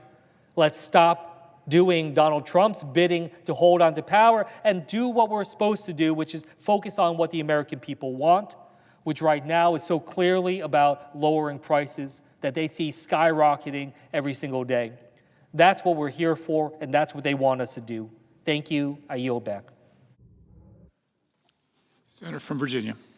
Thank you, Mr. President. Let me, first of all, thank my colleague and friend, the senator from New Jersey, who I think has brought a fresh voice, incredible energy, somebody who's got a history as well of working extraordinarily well in national security issues. And I agree with virtually everything he just said.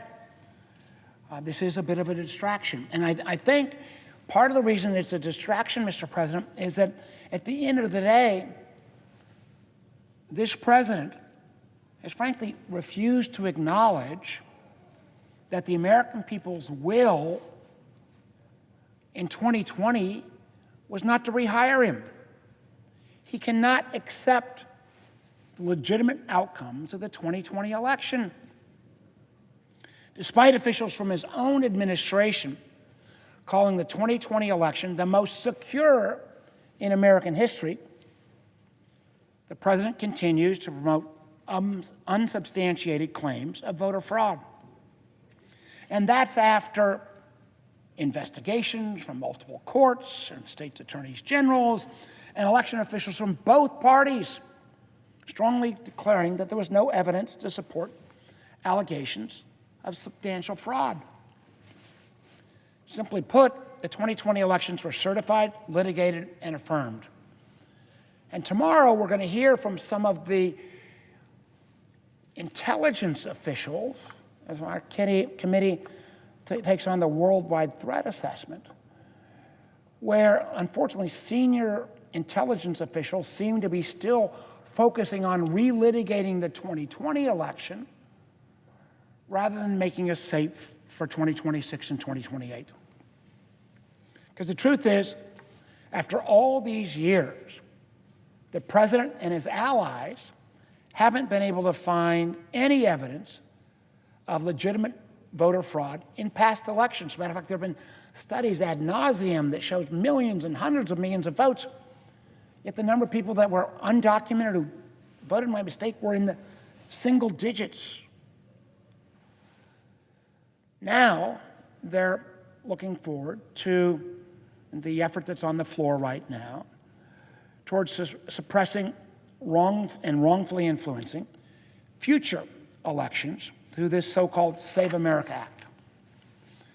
Again, I know the presiding officer, my friend from Wisconsin, and others are going to say, I'm going to go over the top. So let me just try to use the president's own words. The president's own words, and historically, I know the presiding officer comes from Utah, which has got a proud history of states' rights and local control. But the president's own words, he wants Republicans to, quote unquote, take over election administration, going as far as to say Republicans ought to nationalize the voting. If there's ever an Alice in Wonderland, up is down and down is up, that's what's happening. And again, and I don't know if this comment led to her firing, but before he fired her, the president's DHS secretary, Kristi Noem, pushed for the passage of the Save America Act while stating that her goal is to have the right people voting so we can elect the right leaders. I mean, this sounds like it comes out of some dystopian novel or 1930s advocacy. I don't get it. We all know that the strength of our democracy depends on voter participation and access to the ballot box. I've been doing this, I guess, long enough that I remember when things like motor voter and let's make it easier to register were all bipartisan. And unfortunately, contrary to the name of the Save America Act, this legislation undermines the very foundations that it claims to protect. This bill would impose sweeping requirements that will make it extremely difficult for eligible voters to participate in our democracy. New voters, married women, service members will face additional hurdles when registering to vote. That's because under the Save America Act, Americans who have voted for years, who've got no question about their citizenship, would have to go back and provide documentary proof of citizenship to register to vote in federal elections. And let me say at the front end, I support voter ID. We have voter ID in Virginia. I don't think you should be able to vote without showing a legitimate ID. But under this bill, that so-called reasonable policy would put in place requirements that are so stringent that it would mean if you don't have access to the right documentation, like a passport, you won't be able to vote for the President of the United States. The truth is, according to the U.S. State Department, only half of all Americans possess a passport. That means if this bill passed, half of all American citizens would not be able to provide one of the primary acceptable forms of documentation that would be required to vote under the SAVE Act. Additionally, under this bill, states will be barred from accepting online and mail-in voter registration unless the applicant also presents proof of citizenship in person. You know, so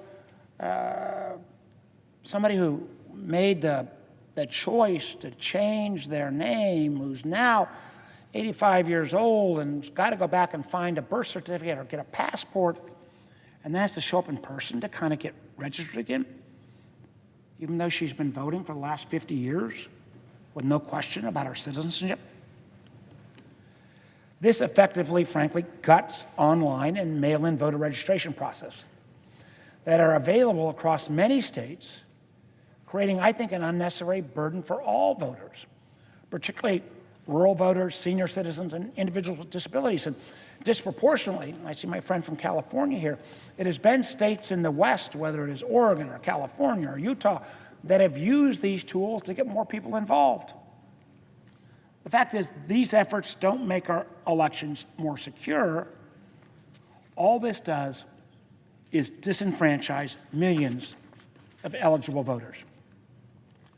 You know, my view is the goal of the SAFE Act is more about cutting out voters and suppressing the vote than it is about saving anything going forward.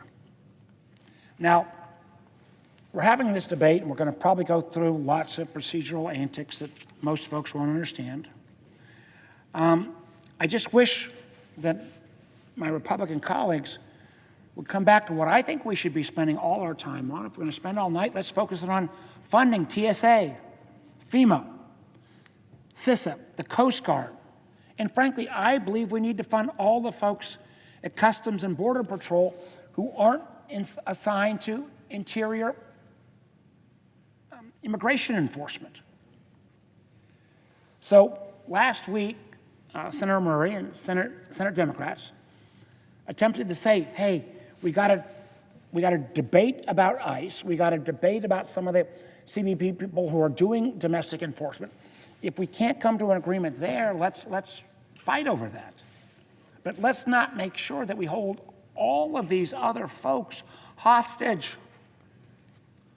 Unfortunately, my colleagues, Republican colleagues, blocked 5 separate bills offered by Senate Democrats that would fully fund all of the components of DHS. And particularly, I think about our hardworking TSA officers who, thank goodness, you know, they did get a paycheck on March 12th with a partial paycheck, but now they're going unpaid. And the amazing thing is, this is kind of a crisis that doesn't need to be a crisis. The fact is, last July, my Republican colleagues voted to give Department of Homeland Security a slush fund worth nearly $170 billion. Of that funding, $75 billion was a blank check to ICE, providing the agency with a budget larger than most global militaries. I actually think the ICE budget is now bigger than the French military. I know it is bigger than the FBI's budget. You know, the truth is that $75 billion could actually fund ICE for the next 7 years without any additional appropriations. Now, I'm here today because myself and my Democratic colleagues are fighting to ensure that all the funding that is used for immigration enforcement will be no longer used in inappropriate ways. I think even most of my Republican colleagues have acknowledged that what happened in Minneapolis kind of went off the rails, that we're seeing ICE agents literally abuse and brutalize Americans and disrespect basic human dignity.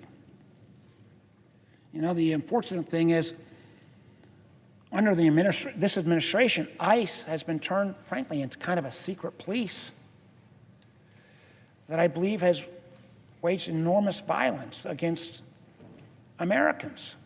I know in my state that of the daily quota of people they have to pick up, 80 to 85% have never violated any other law than coming into the country, and most of them are going through an amnesty process that was set up. You know, we have seen the images of ICE ripping apart families, you know, arresting moms as they drop off kids to daycare. Matter of fact, I know that I tried to go do some oversight, part of my job.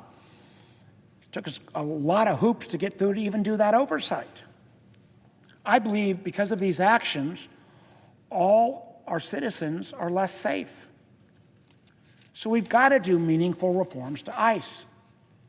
I don't think they're outrageous, like requiring body cameras, making sure that immigration enforcement officers show their face and identify themselves, and making sure that there's proper training in upholding traditional use of force standards. These are the same requirements that my local law enforcement have to deal with every day and for years.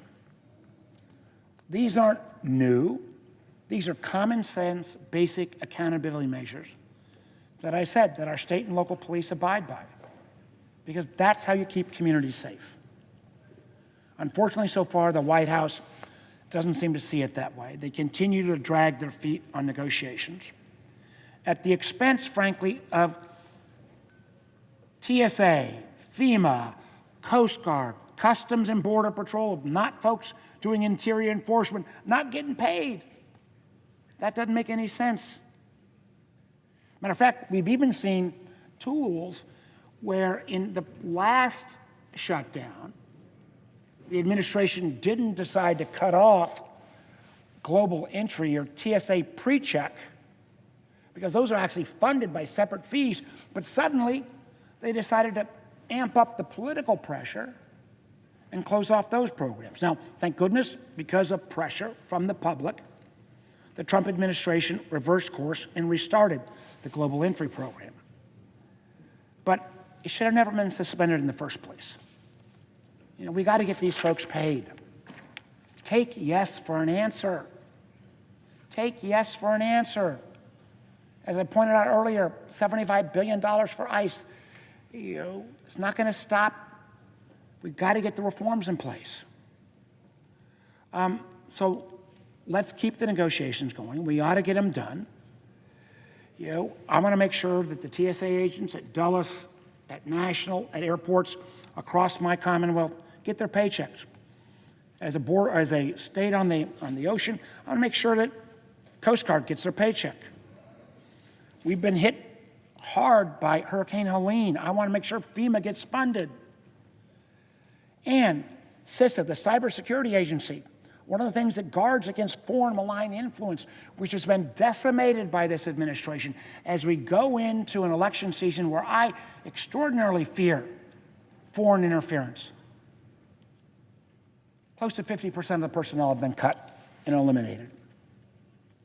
So we can do better. We must do better. We can debate the SAVE Act, which I think is, again, about voter disenfranchisement, not voter safety or integrity.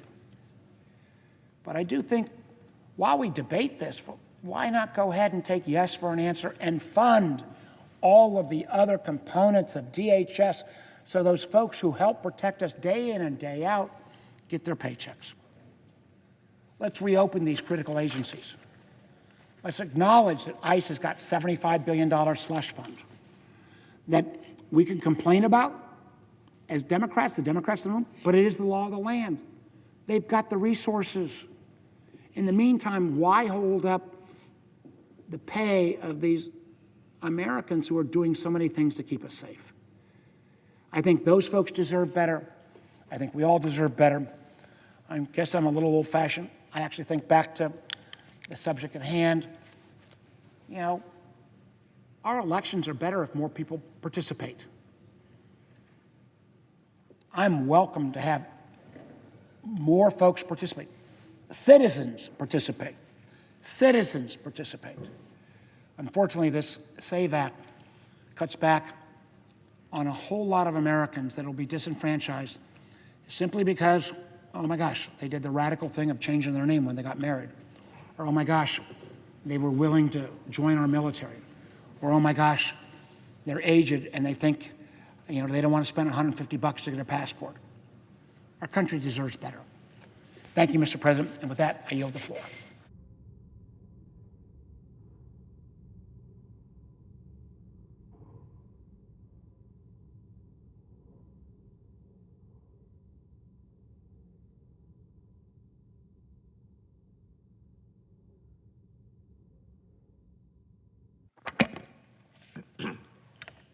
Mr. President. Senator from California. Mr. President, I too rise in opposition to S. 1383, the so-called Save America Act. I think a better name, more actually representative of the content of the bill, would be the Save Republicans from the Consequences of Their Actions Act.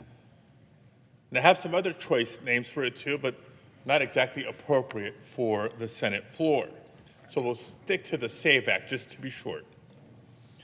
Mr. President, last year, President Trump and Republicans in Congress promised the American people that they would lower costs across the board, but specifically health care costs.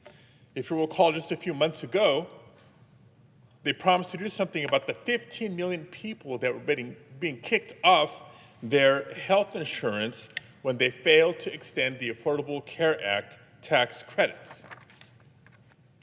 They failed on that promise. The administration's war on clean energy has driven electricity prices up 13% since Trump took office. So much for all of the above energy strategies, so much for energy dominance. The price of oil is up 40%, and gasoline is up 25% and rising in these few short weeks since Donald Trump initiated an unauthorized war on Iran. That's the largest single month increase in gas prices since Hurricane Katrina, just for context. Now, I don't need to tell you all that many people are struggling with the rising cost of rents or their mortgages, while the Speaker of the House reportedly told House Republicans that the president thinks, quote, no one gives a bleep about housing. Well, President Trump, listen to this. 76% of renters and non-homeowners asked in a recent poll by the National Association of Realtors that they don't think they'll ever be able to afford to buy a house. This Senate at least passed the bipartisan Road to Housing Act last week. And if our colleagues in the House got their act together, that bill has the potential to do a whole lot of good. In addition to health care and housing, Congress urgently needs to act and deliver long overdue disaster assistance for California and a number of other states and regions affected by disaster this last year. So there's a lot of truly pressing issues for us to be focusing on and taking action on right now. But are we addressing any of those on this to-do list this week?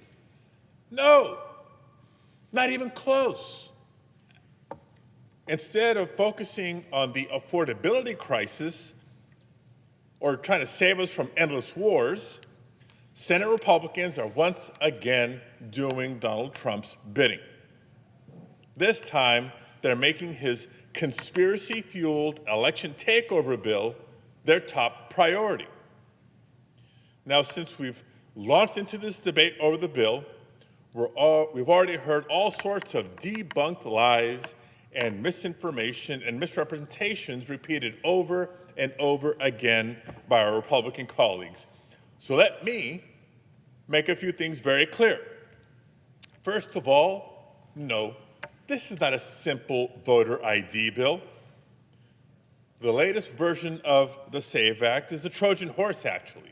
It's a voter suppression bill filled with poison pills and designed to change the rules of the election as we're in the middle of primary election season already and the November election on the horizon. And for what? For partisan political gain?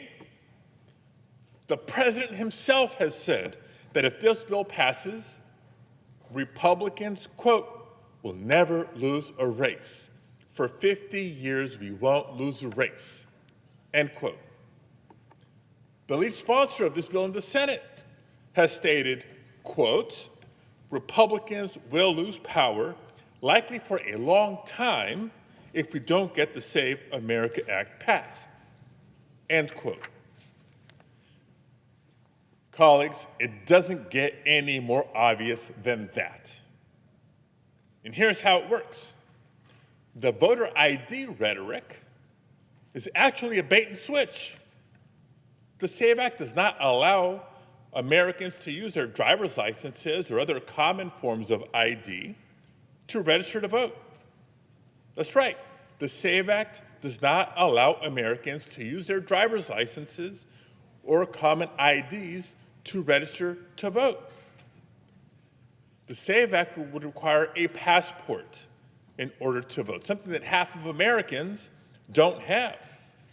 Not to mention the $165 it costs and a 4 to 6 week wait time to get one.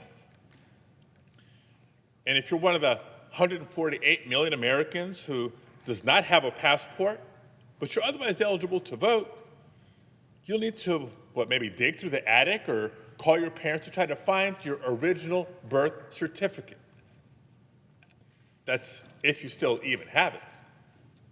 According to one survey, there's an estimated 21 million people who lack access to these documents. That's a big chunk of the electorate. And if you're one of the 69 million married women who chose to change your name when you got married, tough luck.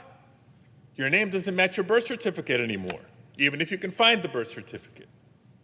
So now you have to jump through additional hoops and bring your birth certificate and your marriage license to the election office. That is your recourse. Because just to make this even more of a burden, the SAVE Act mandates that you bring these documents, and let me quote from the bill, in person to the office of the appropriate election official and sign an affidavit. That's what the text of the bill says. And as a result, millions of women are going to face additional barriers to the ballot than their spouses have to face. Why does anybody have time for that? Some evening after work?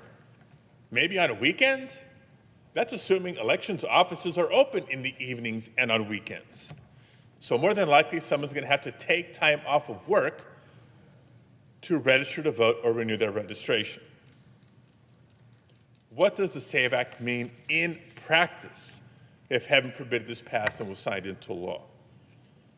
Bottom line is the complete elimination of voter registration as we've known it for decades. The voter registration drives that we see in communities and on college campuses, gone. Online voter registration or mailing in a voter registration card, which you sign under penalty of perjury, by the way, gone. Motor voter. Do you remember that element of the 1993 National Voter Registration Act that was passed with overwhelming bipartisan support of Congress, creating an opportunity to register to vote when you're doing your business at the Department of Motor Vehicles? That too, gone or thrown into chaos. It seems like the goal is actually very, very clear. Let's eliminate opportunities for people to register to vote and have their voices heard in the elections. Now, all of that was in the original SAVE Act, which thankfully this Senate had the good sense to not even take up. But this new version of the bill that is now before the Senate, we know was rushed through the House of Representatives and now seems to be rushed through the Senate without a single hearing. And this version is even worse. How can it get worse? Folks, you're going to love hearing this. This bill mandates that all 50 states share their confidential voter roll information with Trump's Department of Homeland Security. That's right. Let me say that again. Every state would be required to hand over confidential voter data to Trump's Department of Homeland Security, which, by the way, does not run elections. If they have any role in elections, it's to assist state and local governments with cybersecurity, but they're backtracking on that responsibility. By the way, this is the same Department of Homeland Security which has been found in violation of 200 court orders since December alone, just in Minnesota alone. And this is who the SAVE Act would entrust to take over voter list maintenance for every state in the nation? For what purpose? So that political appointees of this administration can go through the lists, again, every voter in every state, and order people that were on the voter rolls to be purged from those lists. This isn't a hypothetical, folks. The fact is they're already test driving this power with states who are choosing to cooperate. At least 12 states have provided the full statewide voter registration lists, including driver's license information and Social Security information.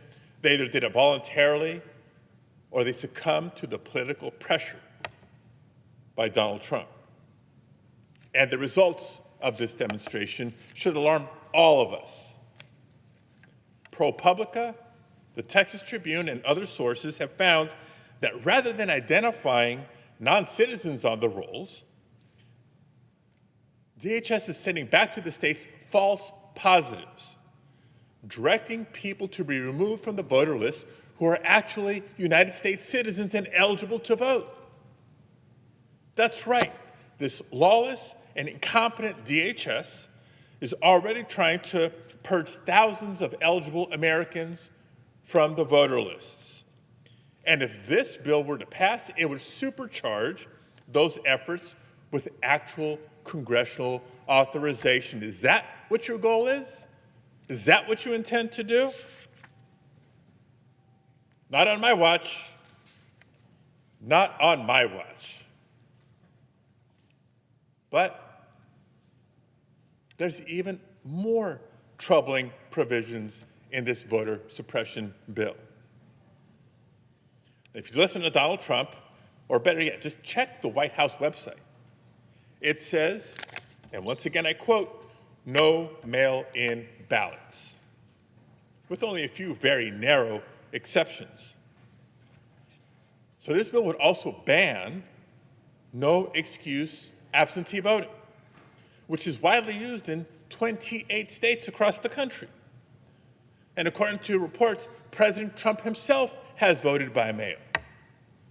Over 48 million people voted by mail in 2024. That's about 1 in 3 voters across the country, or ballots cast across the country. And let me be clear about something. This is not a blue state versus red state dynamic. The list of states that have no excuse vote by mail include Alaska, Florida, Idaho, Iowa, Kansas, Maine, Montana, Nebraska, North Carolina, North and South Dakota, Ohio, Oklahoma, Pennsylvania, Wisconsin, and Wyoming. But sadly, too many Republicans simply cannot admit that Emperor Trump has no clothes when it comes to elections. Why are we doing this? I gotta suspect that there's two primary reasons for this voter suppression effort. First, because President Trump and the agenda that this Republican majority has supported has been so bad, not just so unpopular, but so harmful to American families that they're trying to limit who can have a voice in the midterm elections. The second, clearly, is Donald Trump's obsession with the big lie and his refusal to accept the fact that he lost the 2020 presidential election. Now, we all know that after losing that 2020 election, Donald Trump encouraged a mob of his supporters to storm this building, the United States Capitol, including this very chamber, on January 6th. Why? Because every single court case, every investigation and recount confirmed the same exact thing. Donald Trump lost that election. But he felt like he needed to stop the peaceful transfer of power. Thank God for all the officers from the more than 15 federal, state, and local law enforcement agencies, as well as the National Guard, who protected the Capitol that day.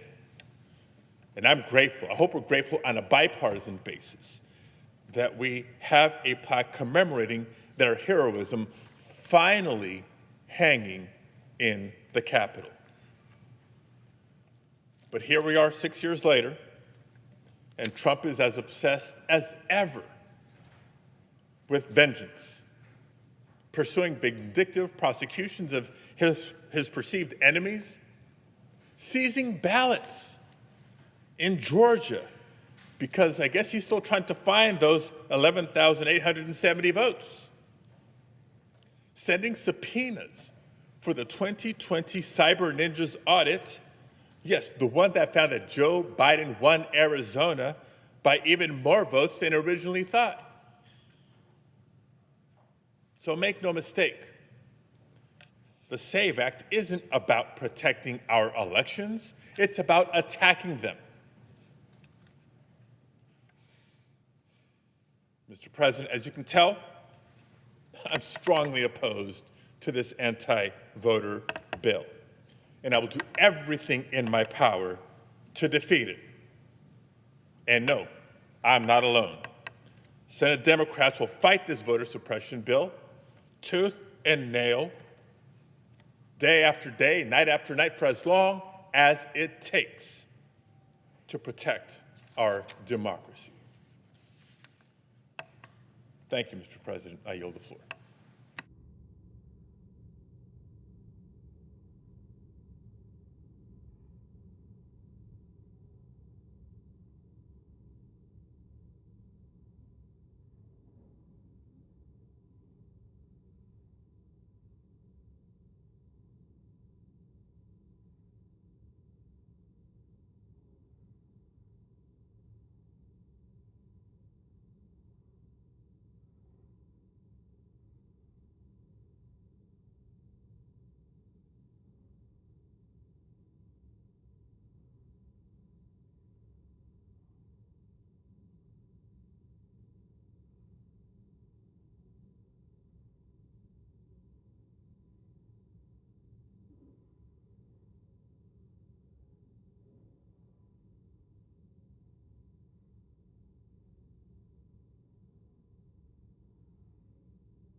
To be continued.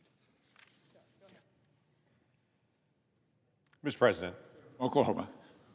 Thank you, Mr. President.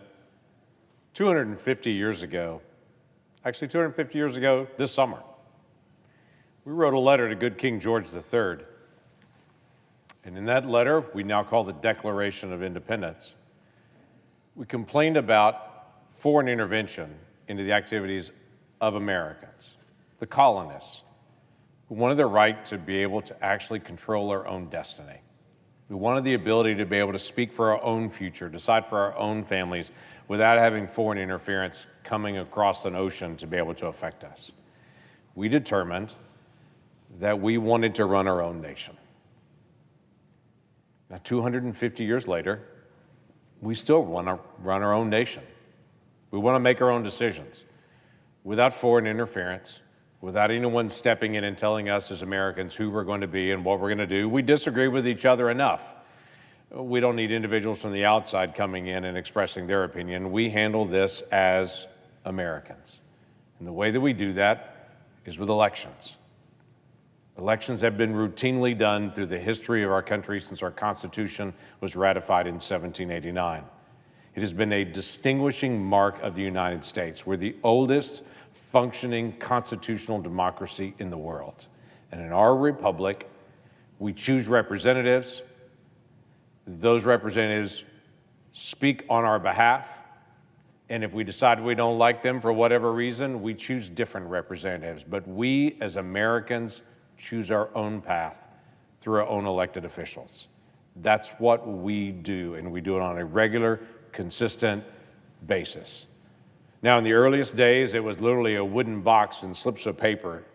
We've improved that over the years. Step by step, decade after decade, we've done elections a little bit differently. Now, they're done differently all over the country on it, but we have some basic foundational rules that also guide us. We choose our own leaders, but we do it the right way. Wasn't always that way. But as we've improved, we make our elections more transparent, better, faster responses, giving more trust. Many folks in my generation will never forget the photograph of staring at a hanging Chad from the Bush election, with a person in an election board closely staring through a magnifying glass to try to figure out if there was a dimple on a piece of paper. There's no election system in the country that does Chads anymore because we all determined that's a terrible idea. It's just a bad way to be able to try to prove the intent of a vote. And a whole younger generation has no idea what a hanging Chad would even be because we no longer do that anymore. We protect the right of all individuals to vote, every American citizen. Because in the middle of the 1960s, we as a nation passed the Voting Rights Act, determining that every person in America has the right to be able to vote, and that would be protected.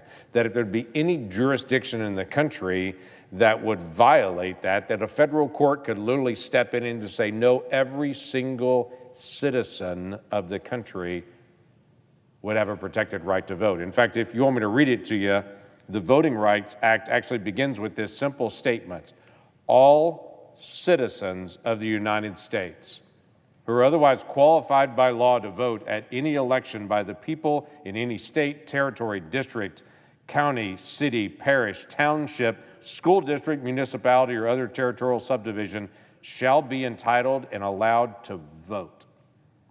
But this simple statement that the Voting Rights Act begins with all citizens.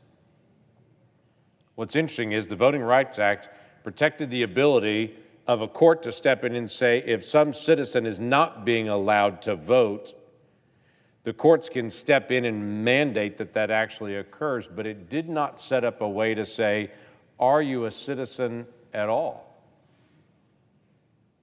It was just assumed that only citizens would actually be the ones to vote. It's the baseline of the civil rights, that time period in the Voting Rights Act, that our elections would be protected only for citizens, but this is a trust bill in that way, and there is no verify.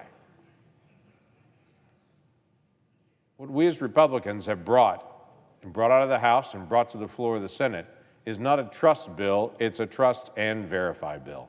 It takes the next step from the Voting Rights Act of 1965, which mandated that it would only be citizens that would vote. In fact, there was a penalty actually established that if you're a non-citizen, you get up to 5 years in prison if you vote in a federal election. That's a big deal. The challenge is we have no way to be able to track it. That doesn't actually occur at any point. So we want to just be able to bring in most basic thing that all Americans all can agree on, we would hope. That only citizens of the United States would be able to vote, and that before you register to vote, we would have some way to be able to show you actually are a citizen. That, as the Voting Rights Act of 1965 said, that all of those American citizens have a protected right to be able to vote, and they can choose to, hopefully they do, or not. That's up to them as an American. So let me walk through this a little bit. The first thing I wanted to be able to say is thank you to the state election board folks and all of the state election officials and the poll workers that work for every election all across the country. We lose track of this at times. It takes almost 750,000 people just to run a federal election. 750,000. Those are poll workers, those are poll watchers, those are state election officials, those are folks that work behind the scenes in every county and parish and city and municipality all across the country. 750,000 people just to be able to pull together an election. Those folks are incredibly important to be able to protect the most basic rights of individuals to be able to vote and to protect this basic right of one person, one vote. Well, let me just share with this body, here's how we do it in Oklahoma. In Oklahoma, we have one of the highest rated secure election systems in the country. In the country.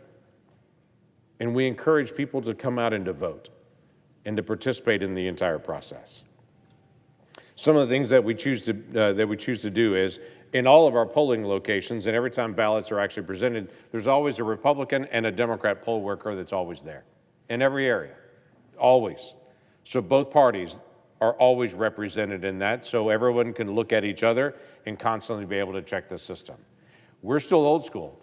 We do a piece of paper and a marker, and you mark your ballot, and it runs through an optical scanner, and it registers that ballot was actually fully handled.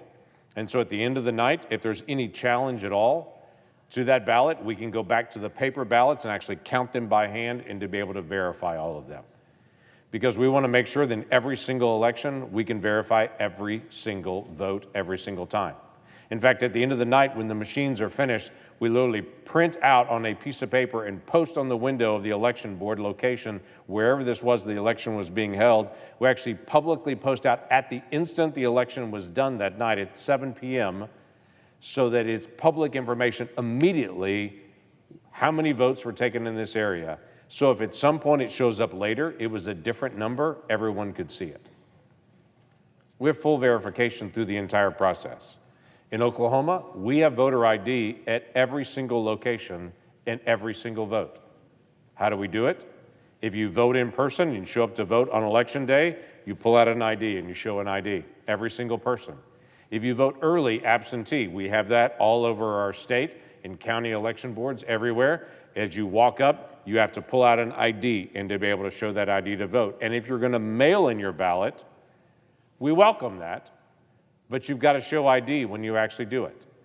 That means actually going to a location where you can get a notary that before you put your ballot in the mail, it shows your envelope, you show the ID, it shows on the envelope who the person is on it, and you actually have a notary to do that. We have voter ID at every single stage. We don't allow ballot harvesting at all. We're a very, very secure system, and we're proud of that. We want every single person to be able to vote, but we want to make sure it's one person, one vote. We occasionally still do have some folks try to vote twice. In Oklahoma, I'm sure that happens in other states as well, where they will do a request for a mail-in ballot. They'll mail it in with a notary and verify that it's them, and then on election day, they'll show up and vote again. During the last presidential election, we have a little over 1.5 million people that showed up to vote on that. We found 2 people that double voted in multiple counties and 27 people that actually double voted in the same county. 29 folks total that double voted and over 1.5 million people. By the way, we didn't ignore those 29. They were all referred for prosecution.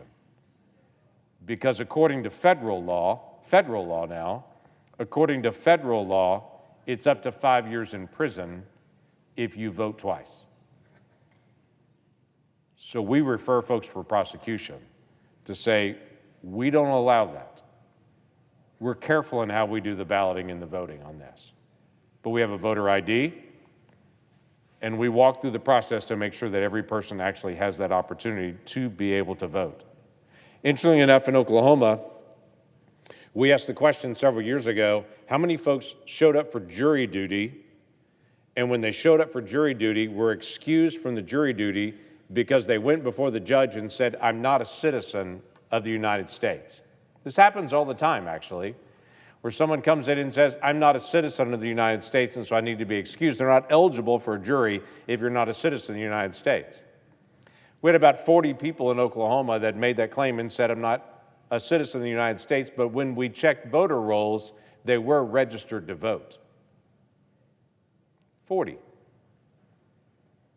that were excused from jury duty, but were also registered to vote. So in Oklahoma law, you know what we do? Anytime in any county, if someone says, I'm not a citizen of the United States in a jury duty, that now gets turned into a list, and if they're registered to vote, their registration gets purged.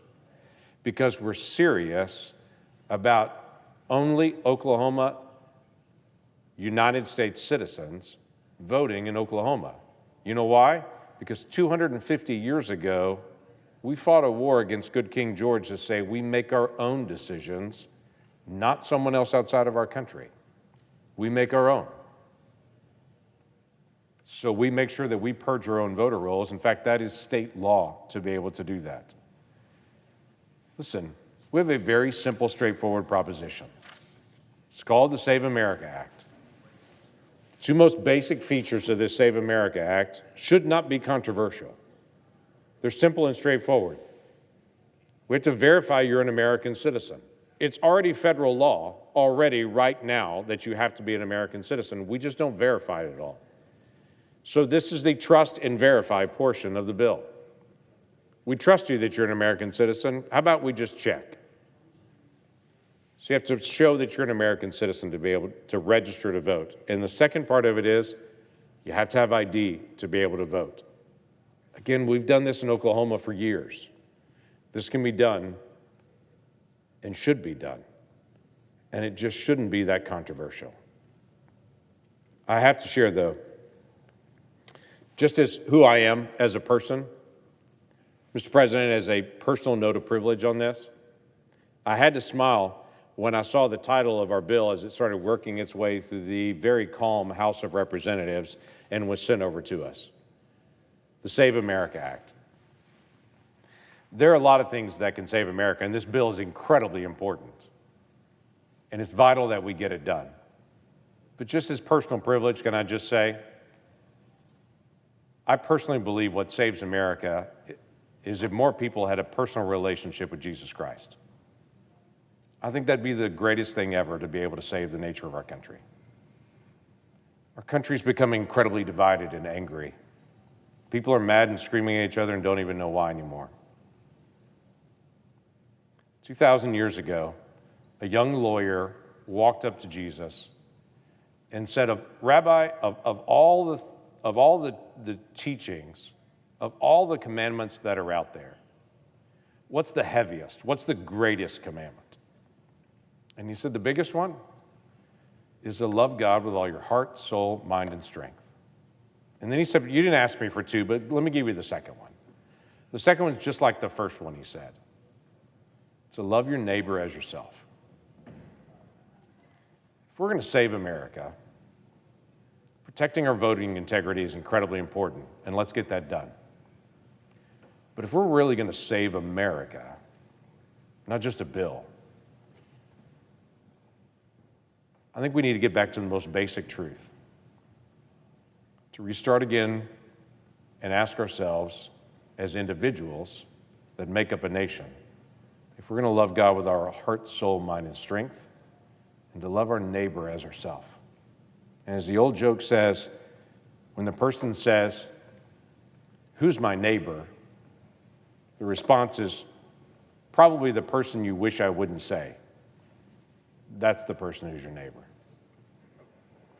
Jesus was headed towards his execution. He knew it, but the people around him didn't. And he was heading through Jericho, and as he approached Jericho, there was a tax collector there. His name was Zacchaeus. He was up in a tree because he was a little guy, because he wanted to see Jesus come by. Now, he was a wretched guy who had stolen from a lot of people in town, and everybody knew it. When Jesus saw this wretched guy, he looked at him and he said, "Why don't you come down? I want to spend some more time with you." And the one person in town that everybody thought Jesus would ignore, Jesus actually pointed him out and said, "I want to spend more time with you." And at the end of the conversation, everybody looked at him and said, "Why did you spend time with that broken, depraved person?" And Jesus responded, "Because I came to seek and to save what was lost." That's why. Just a personal privilege.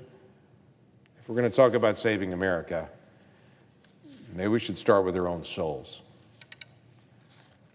But in the meantime, as we contemplate that as individuals, why don't we just do the most basic thing? Why don't we verify that only American citizens are voting? Because we all know it's happening. I just told you stories from my own state. Why don't we just verify as we go through the polls to increase the trust of all Americans for our election process? I'm looking forward to the debate on the floor this week, and for folks to have the opportunity to be able to talk this through. This is something important that we need to be able to finish, and it's something strongly the American people are supportive of. Mr. President, I yield the floor.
Senator from Ohio. Thank you, Mr. President. I come today to request a pause in the political discourse of this chamber for a moment of reflection.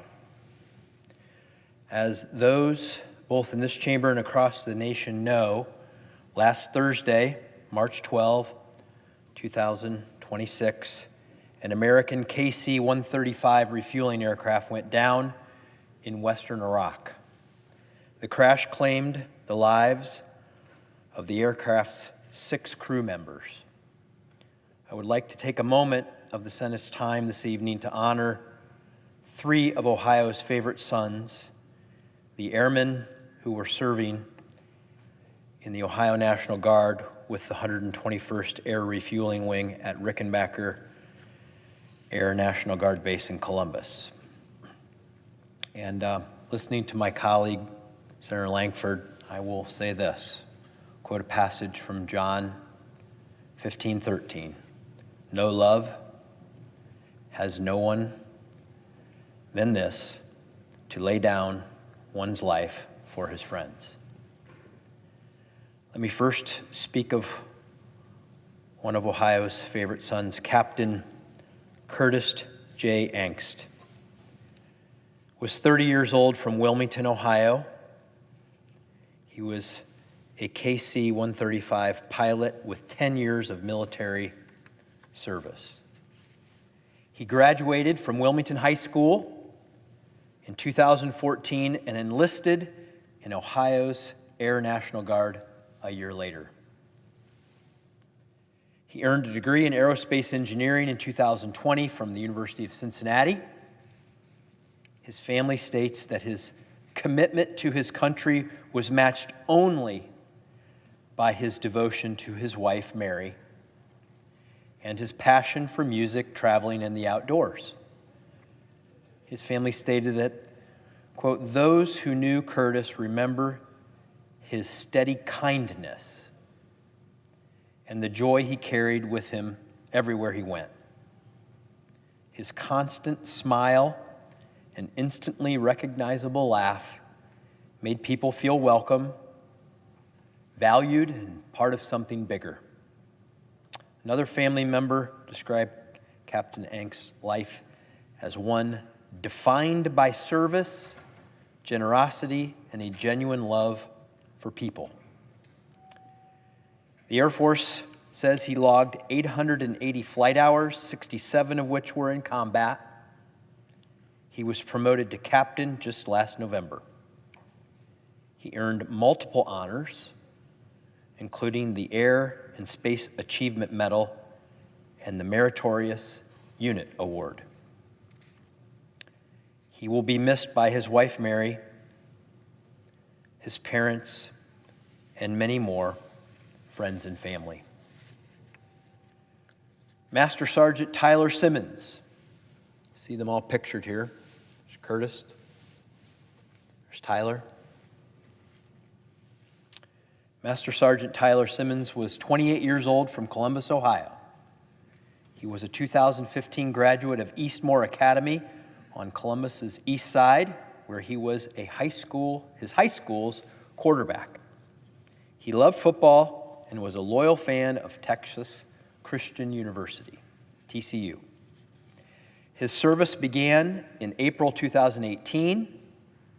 His father said that Sergeant Simmons loved airplanes and always had plans for joining the Air Force. His unit commander reports that Sergeant Simmons has been posthumously promoted from tech sergeant to master sergeant. He was a musician and played both the viola and violin in his high school. Amazing talent. His family says he loved to roller skate. Tyler loved his family, but was particularly fond of his grandmother, Bernice, who at 85 years old is described as his confidant and workout buddy. Tyler's smile could light up any room. His strong presence would fill it, his family says. His mother said he loved serving in the military and that he was born for it. We mourn today alongside Master Sergeant Simmons' entire family. See them pictured there. You can see his smile. You can tell what they mean. They talk about his smile. Third individual I would like to honor is Captain Seth Koval. He was 38 years old from Mooresville, Indiana, and he was an aircraft commander with 19 years of service to our country. He graduated with a bachelor's degree in aviation operations from Purdue University in 2011. He was a KC-135R Stratotanker instructor pilot. See Captain Koval there. Captain Koval first enlisted in 2006 as a machinist with Indiana's National Guard's 122nd Fighter Wing and transferred to the Ohio National Guard, which we were welcome and loved to have him, in 2017. He flew a total of 2,076 hours, 443 of those in combat. His wife said he grew up dreaming of being a pilot. a dream that his hard work made come true. He was a man of devout faith in Jesus. He was a man of devout faith in Jesus as his Lord and Savior. He was described as loving, generous, selfless, kind-hearted, smart, devoted, and a fixer of all things, and a real outdoorsman. His loss is one mourned by many, but most of all by his wife Heather, his son, and countless other close family members and friends of Captain Seth Koval. See our three heroes right there.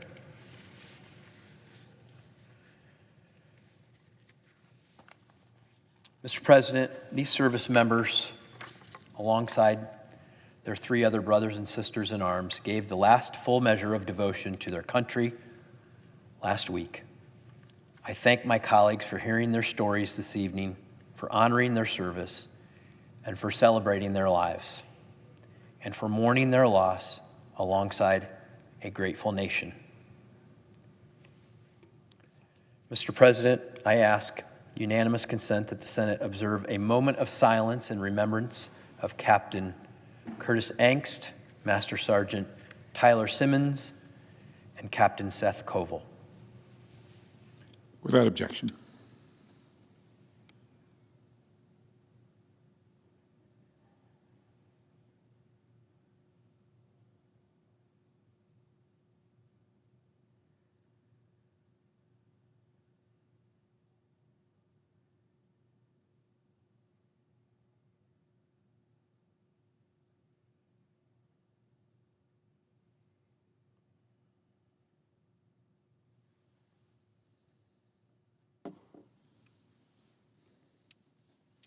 Mr. President, may God bless these service members and their families. I yield the floor.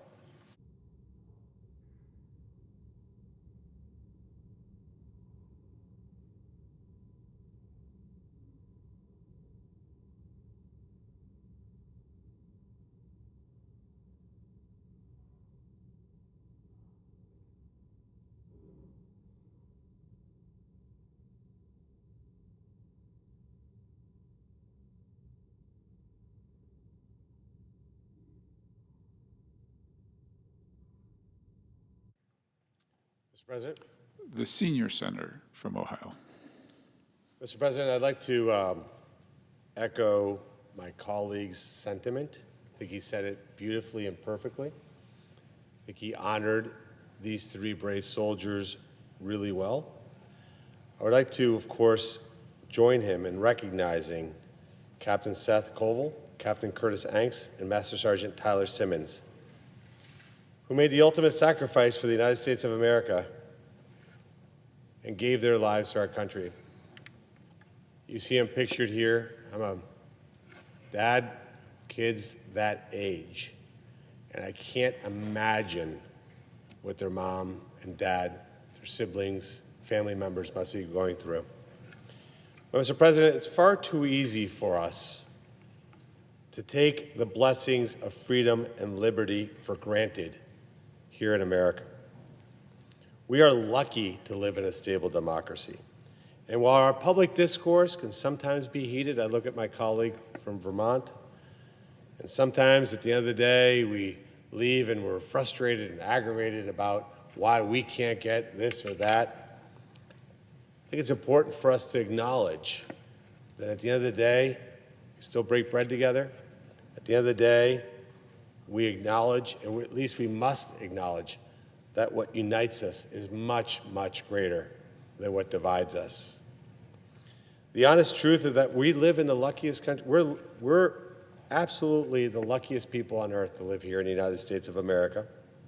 We enjoy the blessings of liberty every day. But on days like today, it's important for us to remember why we can live with these liberties. And it's because of the selfless sacrifice of young men and young women, but in this case, 3 young men that gave their lives for that. They signed up, as my colleague from Ohio said, without hesitation. They served honorably and with incredible sacrifice they gave the ultimate to this nation. These three Ohioans were the most courageous and selfless individuals of our great nation. They were in the National Guard not for fame, not for fortune, but because they always felt ready to be called on to protect and defend our great nation. As distinguished members of Ohio's National Guard, they answered that call that their unit was activated. They didn't hesitate, they didn't doubt, they didn't worry.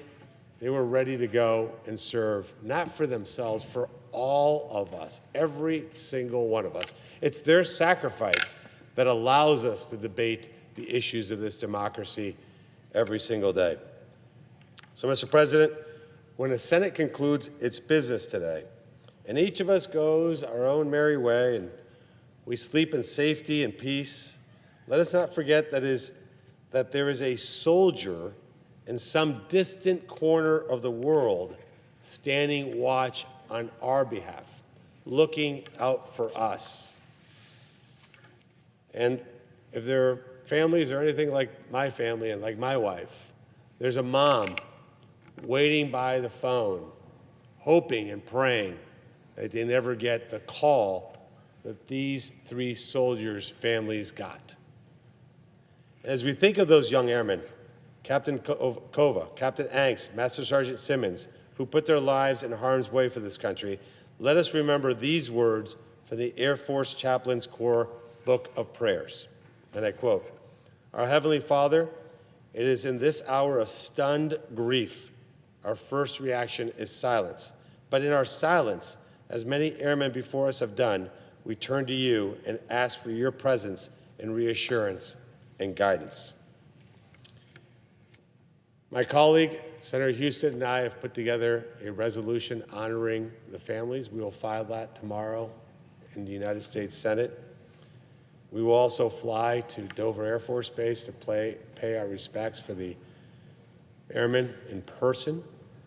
And I think what all of us have to do in a moment like this is understand that the issues that we debate here every single day in this hall that will live well beyond any of our lifetimes, that existed well before any of us walked the earth, that we have the humility to understand the weight of our decision making. That while, yes, sadly, by the way, politics always plays a role in a political environment, that we take note of how everything we do affects many, many American families. And I would ask that in this moment where we're debating a lot of issues, that we just take one step back and realize with deep humility the responsibility we should all feel for these families. That when we see these young men, we realize that decisions made here in Washington, D.C. carry enormous weight. Not to be flippant about it, not to think about what it means for a social media post. These are really important decisions that we make here. And thank God that we have soldiers like these three young men that were willing to answer the call of this country. And as we get into heated debates between Republicans and Democrats, and we start posturing and wondering what this group or that group is going to think, let's just have a little moment and realize that if not for the sacrifice of men like this, we would not even be able to do any of it. So, Mr. President, thank you for giving us the opportunity to honor these three men. Hopefully what this does is it adds, during this week that's obviously going to be contentious, a moment of self-reflection and humility for this chamber that I think is so desperately, desperately needing. And to the mom and dad of these three young soldiers, I can't even process what you're going through. I can't even imagine the emotions that you're feeling. And just know that America is grateful beyond words for the sacrifice that your heroic sons made. And with that, Mr. President, I yield the floor.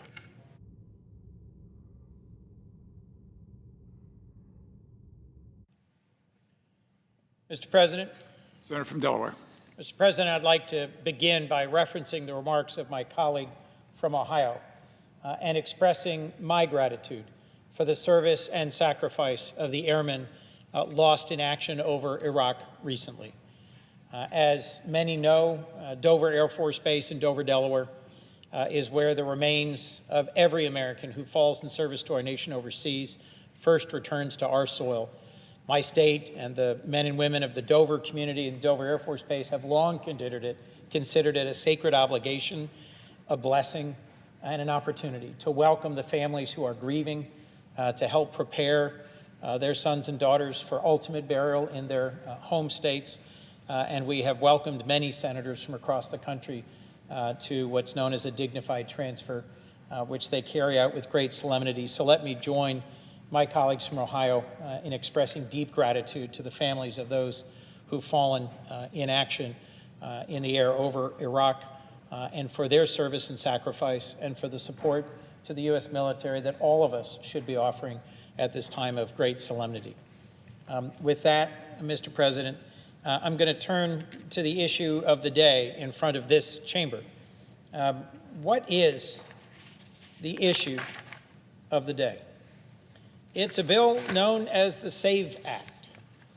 It's a bill that is principally focused on voter disenfranchisement and voter suppression. Americans today face a whole series of crises: the cost of living and the war in Iran. Our war of choice in Iran is now in its third week, and the cost to American families continues to rise. Prices, costs at home for consumers are rising as well. I just checked a few minutes ago, and a month ago in my home state of Delaware, a gallon of gas was $2.87. Today, it's $3.68. That's a 30% jump in just a month, the fastest increase in gas prices since the 1973 oil embargo. Nationally, a similar rise, $2.95 to $3.84. The larger point is most Americans know they're paying a lot more at the pump. They're paying more at the pump, and it's going to end up having all sorts of secondary consequences for costs. Because what passes through the Strait of Hormuz isn't just oil. It's oil, it's natural gas, it's petrochemicals, it's fertilizers, it's helium. It's a whole series of things essential to our modern economy. We are on the verge of planting season. It will soon be spring. And American farmers are seeing their fertilizer prices jump as well. You might not have ever thought of it, but helium is absolutely critical to a whole series of advanced industrial products, both medical and semiconductor. And it's a byproduct of natural gas production. Most of the world's helium also passes through the Strait of Hormuz. And as I'm sure you've heard many times today on the news and on the floor, Iran has blocked the Strait of Hormuz, not for Iranian ships, not for allied ships going to China or to other countries, but for the United States and our allies. We've watched steadily in the last few years as our adversaries have come closer and closer together. Iran, China, North Korea, Russia. These four countries have deep and rapidly deepening partnerships in military security, in cyber offense, in support for terrorism throughout the world, and President Trump chose, to take us to war against Iran. Recent polling of Americans shows that by an 18 percentage point margin, the Americans polled actually think President Trump is focused on the wrong thing. That instead of focusing on the cost of living, instead of focusing on growing our economy, instead of focusing on making American manufacturing and innovation strong again, he's focused on the war in Iran. And here in the Senate of the United States, we're focused on a bill that will take away the chance to vote for millions of Americans. In 2024, 48 million Americans voted by mail. Vote by mail has been the law for decades in several of our Western states. It's secure, it's been shown to be resistant to fraud, and it is a long-standing tradition in majority Democrat states. If the SAVE Act were to become law, vote by mail would end.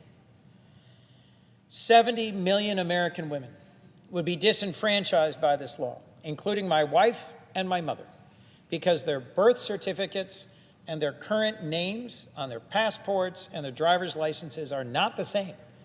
Like millions and millions of American women, they changed their name upon getting married. This law would require them to go through an expensive and complex process to restore their right to vote. And last, the mandated sharing of every state's voter rolls with the Department of Homeland Security for them to run it through some Doge algorithm and throw off the voter rolls millions and millions of Americans is a solution in search of a problem. The Heritage Foundation looked at the last 20 years of voting and found virtually no examples of those who are not here legally voting in American elections. That handful of examples is what is demanding that we pass today, that we focus today on a bill that we know would disenfranchise tens of millions of Americans. I think it is a profound misdirection of the time and energy of this body, when the number one issue that I'm hearing from Delawareans about is why are we at war in Iran? I don't really have an answer. And in classified briefings I've attended recently with my colleagues, both on the Foreign Relations Committee, the Defense Appropriations Subcommittee, and the full Senate, I haven't gotten a better answer in those classified briefings than we've gotten in public. The military is focused on a few fairly clearly defined objectives. But the president and his so-called Secretary of War keep throwing out other goals, other objectives, regime change, ending any possibility in the future of any nuclear enrichment by Iran, stopping Iran's ability to project power influence in the region. Our core challenge is that President Trump has offered a maximum goal, overthrow the regime of a large and populous country that has, yes, a brutal and murderous regime that has suppressed its own people and spread terrorism throughout the region, but that is very powerfully ensconced. They are bombing them day after day after day. And unfortunately, what the Iranians are showing is that when we've pushed them to the wall and said we intend to overthrow your regime, they're unleashing everything they've got. I think President Trump learned the wrong lesson from killing Qasem Soleimani, the general in charge of the IRGC, in his first term. General Soleimani, an evil man whose passing I would not grieve for a moment, who had the blood of Americans on his hands. But when previous presidents considered taking him out, they were cautioned that Iran will strike back. It will use its cyber capabilities, its global terrorism network. It'll close the Strait of Hormuz. It'll go after Americans. And Trump took that bold action, and Iran did not respond in those ways. We waited, but did not see. Despite threats to carry out terrorist attacks against Americans, we did not see Iran respond with full force. And then last summer, President Trump ordered Operation Midnight Hammer, something that had been funded, practiced, developed over many presidencies, over decades. And massive bombs were dropped on Iran's nuclear enrichment facilities at Natanz, at Isfahan, at Fordo, designed underground to have the capability to resist any but the most massive attack. Again, when weighing the possibility of using military force to deny Iran the possibility of a nuclear bomb, previous presidents were cautioned. Iran will use everything they've got. They'll close the Strait of Hormuz. They'll carry out cyber attacks. They'll carry out terrorist attacks in the United States. And they largely didn't. What's the difference? In those two previous attacks, President Trump and the Secretary of War never said that our goal was regime change. This time they did. So when the leaders of this administration, when this president says they're surprised that Iran is attacking all of our partners and allies in the Gulf, surprised that Iran is launching drones at American embassies, surprised that Iran is using its naval mines, its light, fast, cheap, effective drones to close the Strait of Hormuz, how could they possibly be surprised? This has been prepared for by folks in the Pentagon for many, many years. Every intelligence briefing I've had on Iran over my 15 years here, they've said they have three tools: their ballistic missiles and drones, their capability as an aggressive cyber force, and a global network of dispersed terrorists capable of inflicting pain on civilian populations. When we came short of an all-out assault on the regime, they de-escalated. We negotiated, and we were able to step back from the brink of full-on regional war. But this war, where our president did not seek the approval of this chamber, did not fully brief the American people, he posted a midnight Truth Social video recorded in his West Palm Beach resort. He did not address the American people. He did not address the American Congress. Instead, he launched into a war with our ally Israel that he said was about regime change. And what he has succeeded in doing is killing an aging, cancer-ridden Ayatollah and replacing him with a 30-year younger, more conservative, likely to be more aggressive and repressive Ayatollah. And they're showing us the lessons of Vietnam, of Iraq, and of our own revolution. 250 years ago, a small, hardy band of American patriots took on the world's greatest military power. And over the course of that long war, the Americans showed we didn't have to win any battles. In fact, we lost almost every major battle. But we kept melding back into the woods, reappearing, and imposing costs on the British and their Hessian mercenaries. All we had to do was not lose, and we survived. In our war in South Vietnam, in a war in the region against North Vietnamese forces, we dropped huge amounts of munitions from the air. We enjoyed massive air superiority and technical superiority. And all the North Vietnamese had to do was not lose, meld into the jungle, avoid ever engaging with us in a major conflagration where we could win. And in the end, exhausted, we left. I could give a summary of what happened in Iraq, but it's largely the same.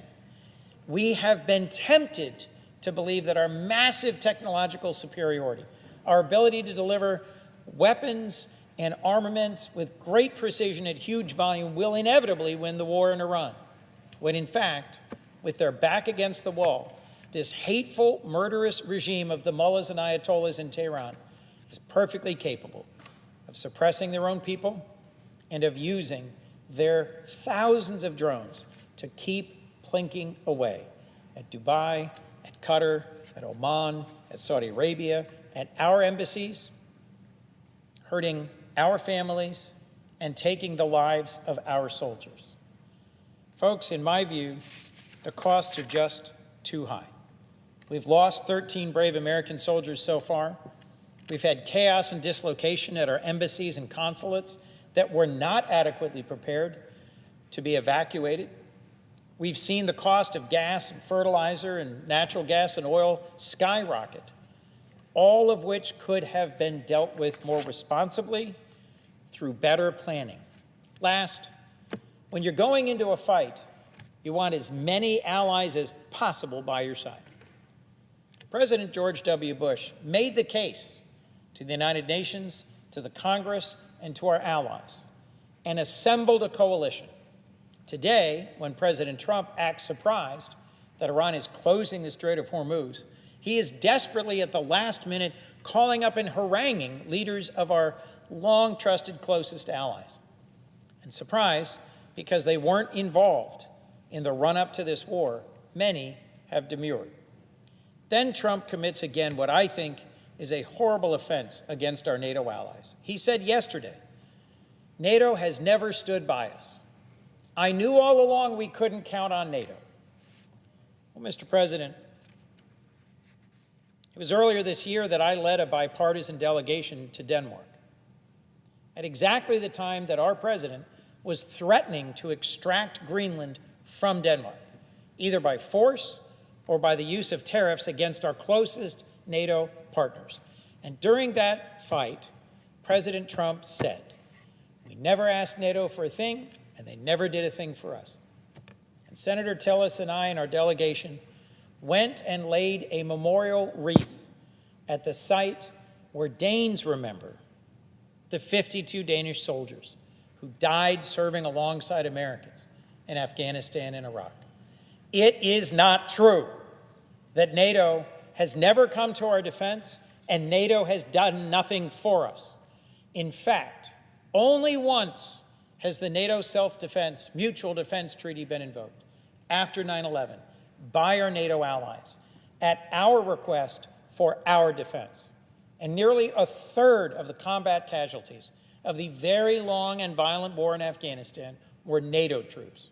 So, Mr. President, rather than distracting the American people with this flawed bill designed to accomplish voter suppression, I think you might want to go back to the history books, because it's recent history, and we all lived through it. We have been blessed by the strongest alliance in human history, and our NATO allies last year stepped up and offered tens of billions more for their defense and ours. They have stood by us. And had you done your job and planned for this war appropriately and consulted with Congress and the American people and engaged our allies, you'd be in a very different place than you are today. A place today where our costs are rising and our credibility is sinking. Not a great place for the American people. And with that, Mr. President, I yield the floor.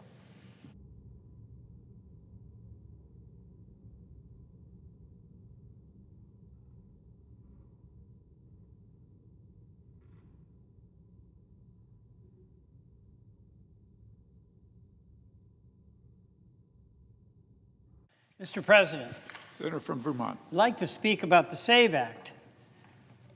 The SAVE Act, the Save America Act, is part of President Trump's and the Republican agenda to disenfranchise voters. You know, I heard my colleague from Oklahoma talk about the Voting Rights Act, and that was really an effort on the part of this Congress to respect and ensure that people who were being denied the vote had the right to vote. And it did take federal action to make that citizens' right a reality.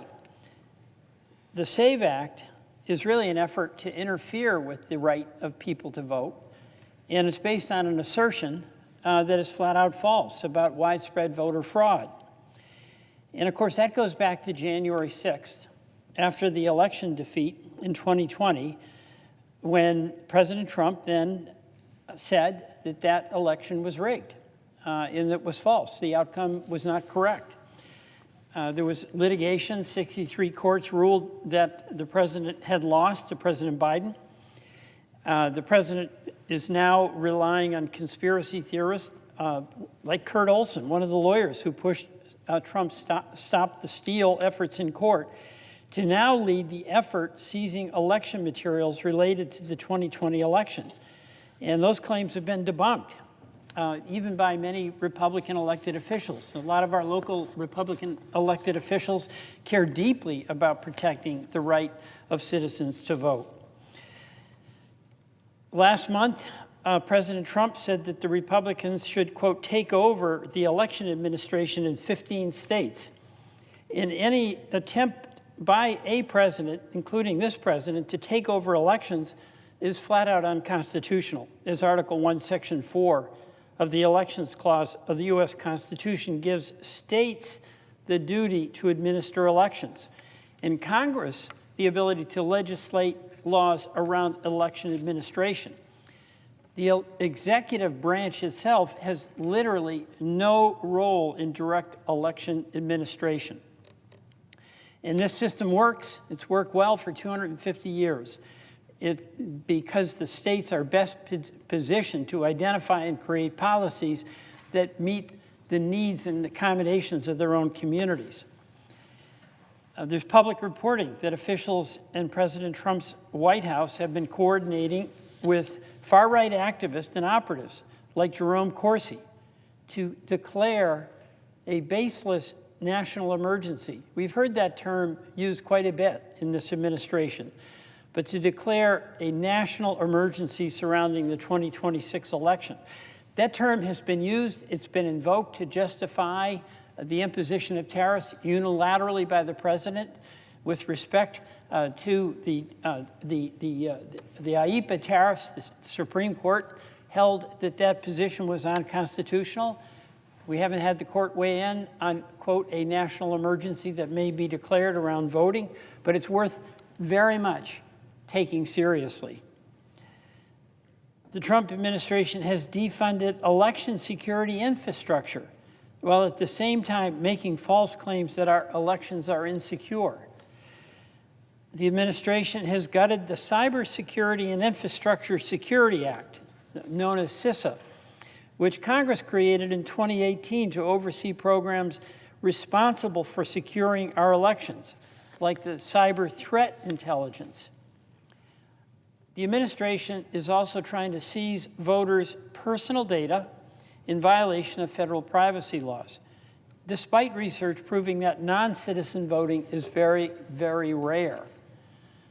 This is a concerted effort on the part of the president, whose ire over losing the 2020 election resulted in January 6th, and has also been a sustained campaign on the part of the president to insist that that election was bogus. The Save America Act in any form, as it's drafted, would block millions of U.S. citizens from voting. And we can have reasonable ID requirements, like allowing U.S. citizens to register with a driver's license or a military ID. Several states have them. Vermont does not have that except at the initial point of registering, and we have such good high-level participation by voters and basically zero election fraud. But voter registration should permit all eligible citizens, and only eligible citizens, to register to vote and vote in federal elections. That's already federal law. That is not what this Save America legislation does. Your driver's license, Mr. President, wouldn't work. That wouldn't be a valid ID. Your real ID wouldn't work. It gets us on a plane, gets us through security, but it wouldn't work to get you in to vote. Your military ID. You know, we just had a tribute to our soldiers. But our soldiers with that ID would not be allowed to use that to be able to register to vote. If your passport has your maiden name on it, as millions of American women's passports do, that won't work because it doesn't correspond to their married name. The list of acceptable identification under the SAVE Act to register to vote, such as passports or birth certificates, is stricter than many of the 36 states which do require some identification to vote. And therein lies the problem, because the more onerous you make this, the more difficult it is. A person who doesn't have a passport, doesn't have a driver's license, has to do something just for the purpose of voting. The fewer people are going to be able to do that. So here are some facts that we should not ignore. About 146 million Americans don't have a passport.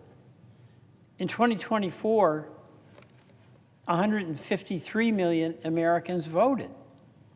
And by the way, passports are pretty expensive. A new passport is at least $165 for the passport application and the facility acceptance fee, or even more if you want it expedited. And approximately 69 million women have a birth certificate with their maiden name and not the name matching their identification, meaning their birth certificates would be insufficient identification for voter registration under this bill. How can we do that? to millions of American women. 11% of registered voters don't have access to their birth certificate. 52% of registered voters do not have an unexpired passport with their current legal name.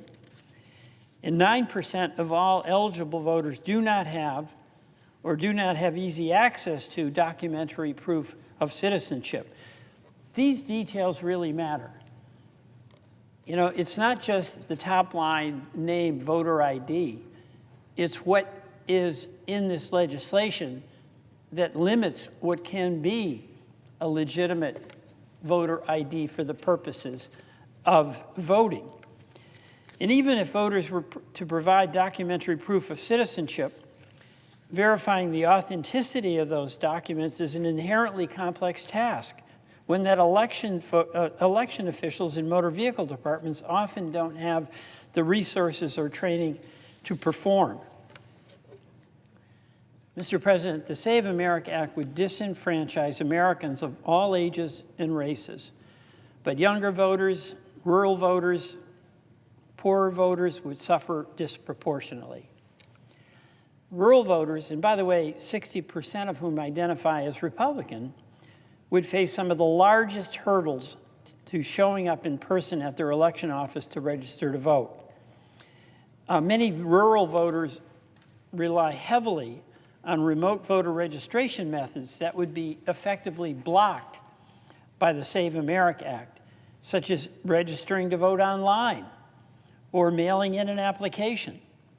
And also, these voters rely greatly on mail-in voting. This has been an incredible convenience for voters and reliable. This would become much more difficult under this legislation with the need to scan and print out copies of their voter ID. And by the way, when it comes to seniors, nearly half of all seniors don't have a passport. The Save America Act would make it harder for Americans to register and vote in 2026. If the Save America Act were signed into law, it would go into effect immediately, overnight, changing the requirements for voter registration for all Americans from the day before the act was signed to the day after. This would effectively block voter registration methods nearly all Americans use in adding new restrictions on voting at the polls and by mail in virtually every state. It would be a mess. The bill not only requires proof of citizenship, but also proof of residence in order to register. This could block even more voters from voting. Roughly 9% of the U.S. population has moved to a new home within their own state in the past year, but many will not update their driver's license until they expire. More people who aren't going to be able to vote, who are entitled to vote. And right now we have protections 90 days out from an election that prevents voters from being removed from the rolls. This bill would end those protections. The Save America Act would eliminate mail registration, and it would disrupt online registration. In 2022, Mr. President, more than 7 million Americans registered to vote by mail, and almost 11 million Americans registered to vote online without any problem to election integrity. These bills would also require online registration systems to be overhauled to fit the bill's requirements. The bill would also prohibit universal mail voting, requiring all male voters to submit an application in order to receive a mail ballot. A lot of bureaucracy here being created. This would end the longstanding principal method of voting in 8 states and in Washington, D.C., and, by the way, in my state of Vermont. The bill would require voters registering to vote by mail to submit documentary proof of citizenship, which states do not currently require. And by the way, that's without incident. Mail-in voting supports rural communities that local election administrators can't reach well. This is why several of my Republican colleague states in Nebraska, Idaho, North Dakota make mail-in voting possible for certain voters. Arkansas and Louisiana allow digital IDs as valid voter identification. Mr. President, the Trump administration has been on a furious effort to silence citizens and deny them our most fundamental constitutional right, the right to vote. The show your papers requirement is an attack on the freedom to vote. Congress should stand firm to protect the right of all of our citizens to vote and reject the Save America Act. Mr. President, I yield back.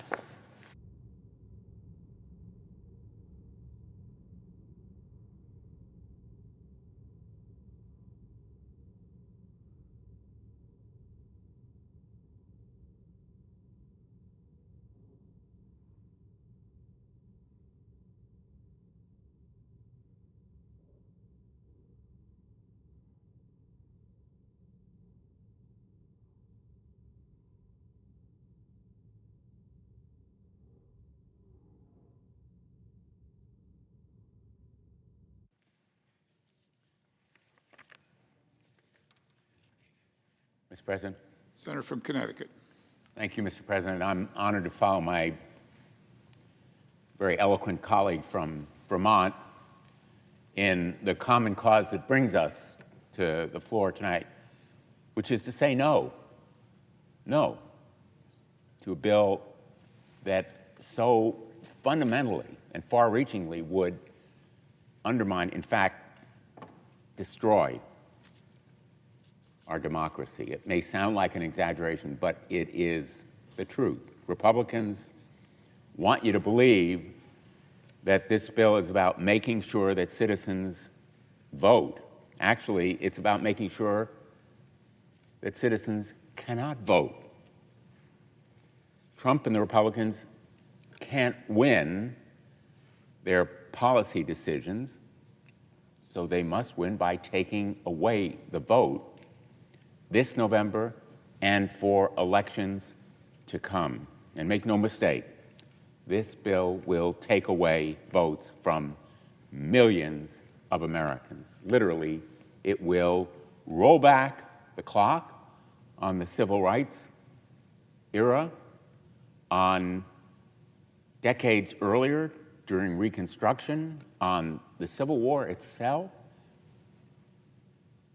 It will move America back in time and jeopardize our very democracy.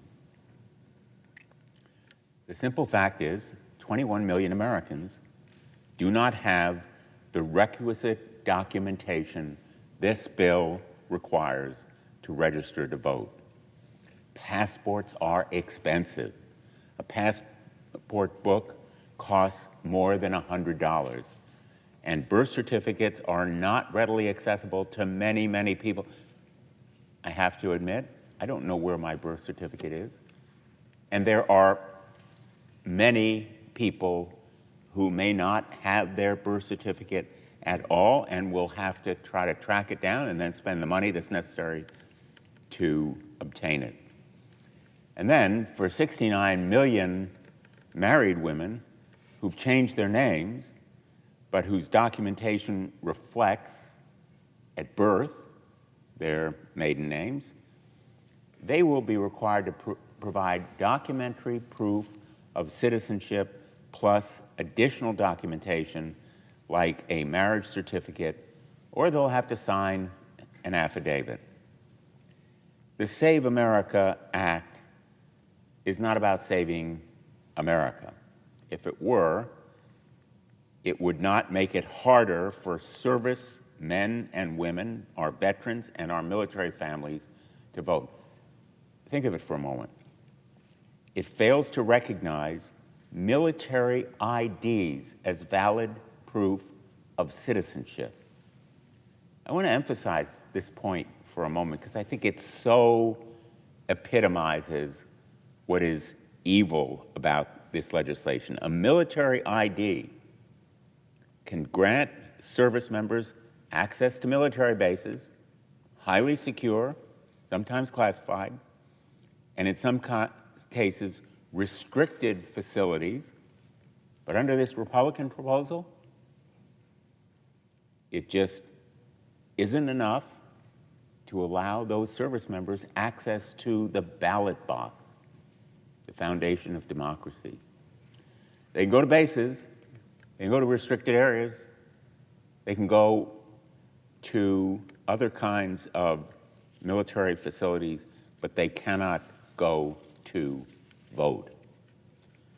And it imposes burdens on service members abroad, including children of service members. It excludes them, military voters born abroad, and it imposes burdens on service members and military families stationed overseas, requiring in-person proof of citizenship at a government office in the United States when registering or updating voter registration. So in order to vote, they have to know about the law, then they have to make a trip to a government office, probably while they're on leave, limited amounts of time. They want to be with their family, and they have to spend additional time going to a government office to register to vote. These are men and women defending a right to vote, and this bill restricts their right to vote. The bill would also impose unacceptable barriers to voting for disabled veterans and veterans living in rural communities. It would require veterans to travel long distances simply to register or update their registration. And yet, for veterans with service-connected disabilities, mobility challenges, or limited transportation options, this requirement will create unacceptable obstacles for them to exercise their right to vote.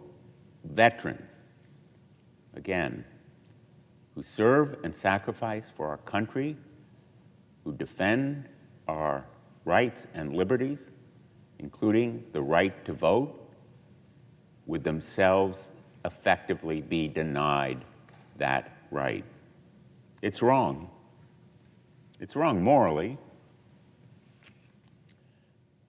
It's probably wrong constitutionally. Our service members, military spouses, and children and veterans sacrifice so much for this country. It seems unfathomable and unforgivable to make it harder for the military community to vote because of one president's vanity and vengeance and political gains, and the effort to win elections. Senate Republicans make a lot of promises when it comes to our veterans and our military. They have the best rhetoric going. I want to remind them, promises are meaningless unless they're kept. Words are ineffectual unless there is action to support them. And while we sit here debating a bill that will make it harder for members of the military and veterans to vote, I want to remind this body that Senate Republicans continue to block the Richard Starr Act, the Major Richard Starr Act, a bipartisan bill to deliver combat-injured veterans their full military pension. That's right. Republicans have blocked it twice just this year. Let's keep in mind what this legislation does and why it is supported by the vast majority of members of Congress and the people of the United States. It says, in effect, you cannot deduct from a combat-injured retiree's pay the amount that goes to that person for disability compensation. Republicans say the cost is too high. They say it is double dipping. Our veterans have earned both retirement pay and disability compensation. They have earned it. It is not something given to them out of charity. They've not only blocked passage of that bill, but they've also blocked my efforts even to allow floor consideration of it. I asked for unanimous consent twice, just to give us a vote. Let that sink in. They will not even allow a vote. It wouldn't take more than 30 minutes. Let's see if we have the votes. Let's see who's going to be accountable. We made a promise to these veterans that they would receive both retirement and disability benefits. Our legislation would deliver on that promise. Republicans in leadership can't find the courage to give this legislation a vote, despite 77 members sponsoring it, both sides of the aisle, across the ideological spectrum, and yet they've found floor time to try to pass this mockery of a bill, to pass the Save America Act, a bill that will make it harder for our military and our veterans to vote. This isn't the message we should be sending to Americans, especially amid action that is putting more troops in harm's way. What a time. American troops deployed in kinetic action, in harm's way, and the Save America Act has a single, simple goal: turning away American voters at the ballot box, including our military and our veterans. We've seen this discouragement of voting time and again, sending Tulsi Gabbard to Fulton, Georgia, continuing the false narrative that somehow there was fraud in the Georgia vote, continuing the distorted message that there is voting fraud rampant in the nation. The statistics and the facts prove this contention is absolutely wrong. It is false, fallacious, mistaken. The intimidation of poll workers, the demand for voting information, private information not available to the public, all of it unjustified, probably illegal. This administration continues to pursue it because the goal is to suppress the vote. Let's be clear. Voter suppression is the objective.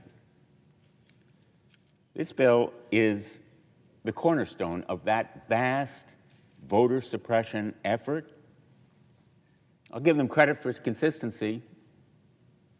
It has been constant. The effort that President Trump is demanding of Republicans in Congress to pass the Save America Act, a bill that would constitute the most significant restriction on the right to vote in generations, because Republicans cannot win this November without it. And they've said the quiet part out loud. In fact, President Trump has shouted the quiet part out loud. We don't have to read between the lines. He's made it absolutely clear that voter suppression is the end, the strategy, and the goal. Over 20 million Americans, 1 in 10 voting-age Americans, simply don't have access to the documentation that this bill would require to vote.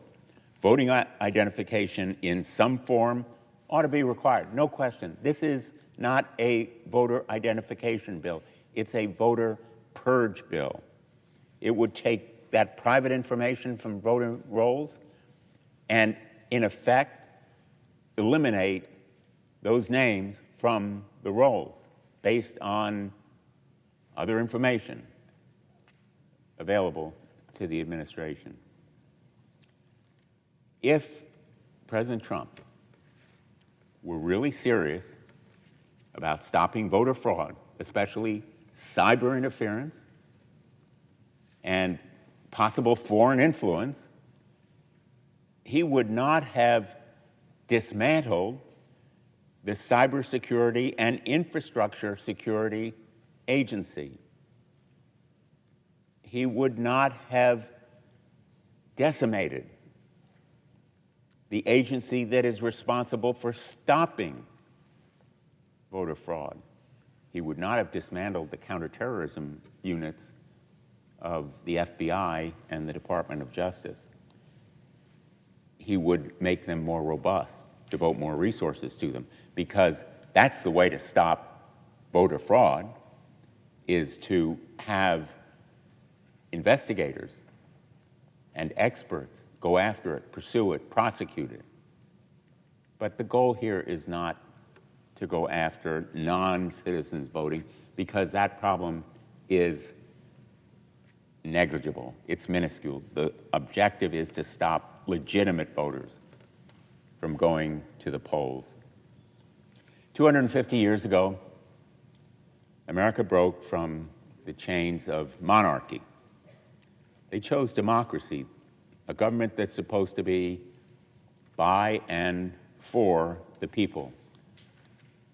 But as we approach this nation's birthday, we're challenged as never before to defend democracy by advocating the right of every American to vote in free and fair elections and defending that right. Not enough to talk about it,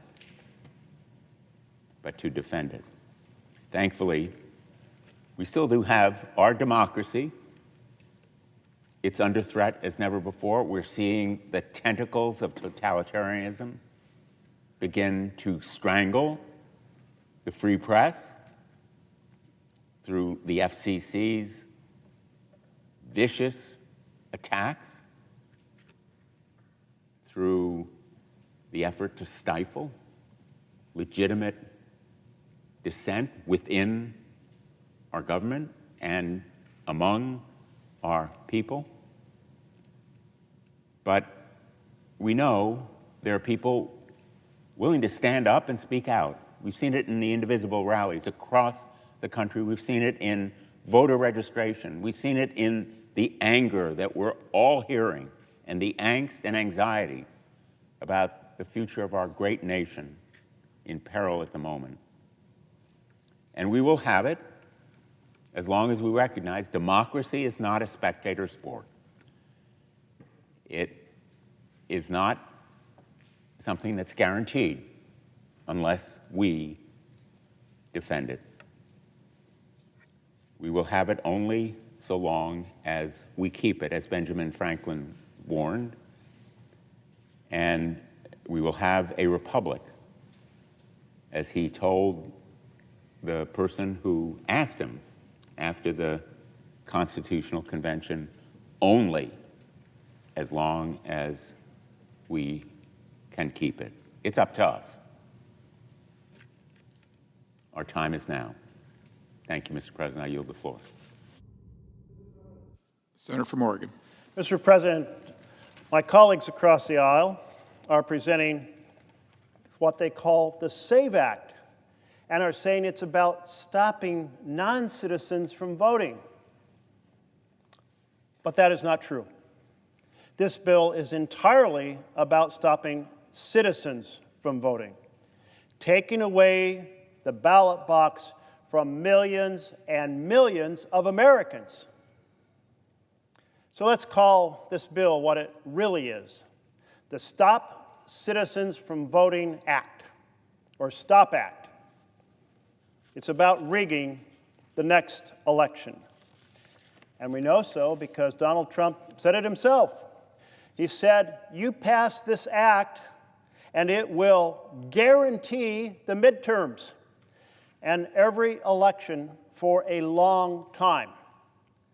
And why did he have such confidence that it would guarantee the November election for his party? The answer is because this bill is about stopping groups from voting who tend to vote for Democrats. This is, again, about rigging the next election. Now, repeated investigations by law enforcement, by news organizations, by universities have found that you are more likely to get struck by lightning than for a non-citizen to vote. It is not just rare for a non-citizen vote, it is super rare. In Oregon, a review of vote by mail by the state over a 20 years, 2000 through 2019, found less than 1 in a million cases of voter fraud. And in Utah, and my colleague who's presiding tonight is from Utah, Utah completed a citizenship review of its voter registration list of more than 2 million voters. They identified 1 non-citizen, 1, and 0 instances of non-citizen voting. 1 registered out of 2 million, 0 voting. Even Speaker Johnson admitted about non-citizen voting that it's not something provable. Well, actually, what he really should have said, it's not provable because it's rarer than rare. And that's why we know this bill is not about non-citizens voting. It's about stopping citizens from voting. Let's just take a look at the impact, starting with the impact on married women. The Republican plan, stop married women from voting. Now, a slightly softer version of that is make it very difficult for them to vote. Because this is what the bill does. It says each state has to submit its voter registration database to the Trump administration.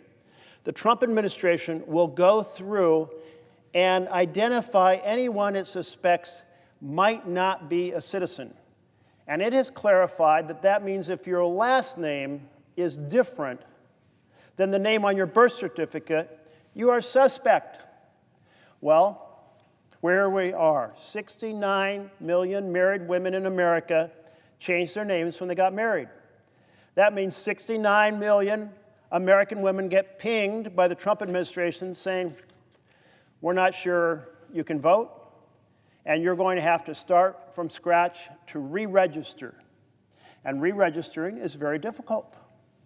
You have to have a passport, or you have to have the combination of a birth certificate and another form of approved ID in combination, either a passport by itself or 2 forms of ID, one of which is your birth certificate, and that other piece has to be very specific, meeting the terms of the bill.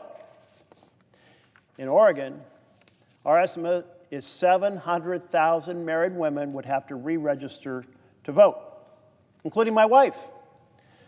My wife's name is Mary Sorteberg. That was her name on her birth certificate, except on her birth certificate, her middle name is different because when we got married, she changed her middle name to honor her grandmother, Rose. She would have a hard time voting. Millions of American women would have a hard time voting. It's also about stopping tribal citizens from voting. The STOP Act makes it impossible to use your tribal ID to register to vote. And it makes it impossible to use your tribal ID by itself to actually vote. You can't use it for registration, and you can't use it by itself to actually vote. And tribal citizens are less likely to have a passport in the first place. And we know that many do not have a birth certificate. All across America, there are people who have been born at home who do not have birth certificates. More common in some tribal communities. And tribal communities are remote. Often, they have to travel a long ways to get to a place where you could register to vote, because you have to register to vote in person. So all these things are designed to make it hard for tribal members to vote. And that's wrong. This bill is also about the less affluent being able to vote. It makes it hard for them. Stop the less affluent from voting, or at least make it much more difficult for them. You know that a passport takes 6 months to get and costs about $165. That is a big toll. A couple, if they were trying to get that passport so they could vote, they might not get it in time for the election, and they'd have to pay $330. Wow. That is a poll tax on the less affluent to be able to vote. Now, if they can locate the county registrar in their specific county in America, and if they were born in a hospital, and if there is a birth certificate there, they might also be able to acquire their birth certificate. That also costs money. We know that the less affluent are much less likely to have a passport in the first place, and therefore it's much more expensive for them to undertake the qualifications of this bill. In fact, only 1 in 5 Americans who earns less than $50,000 has a passport. And we know that poorer states are less likely to have passports, including many states in the South, Alabama and Arkansas and Kentucky and Louisiana. So,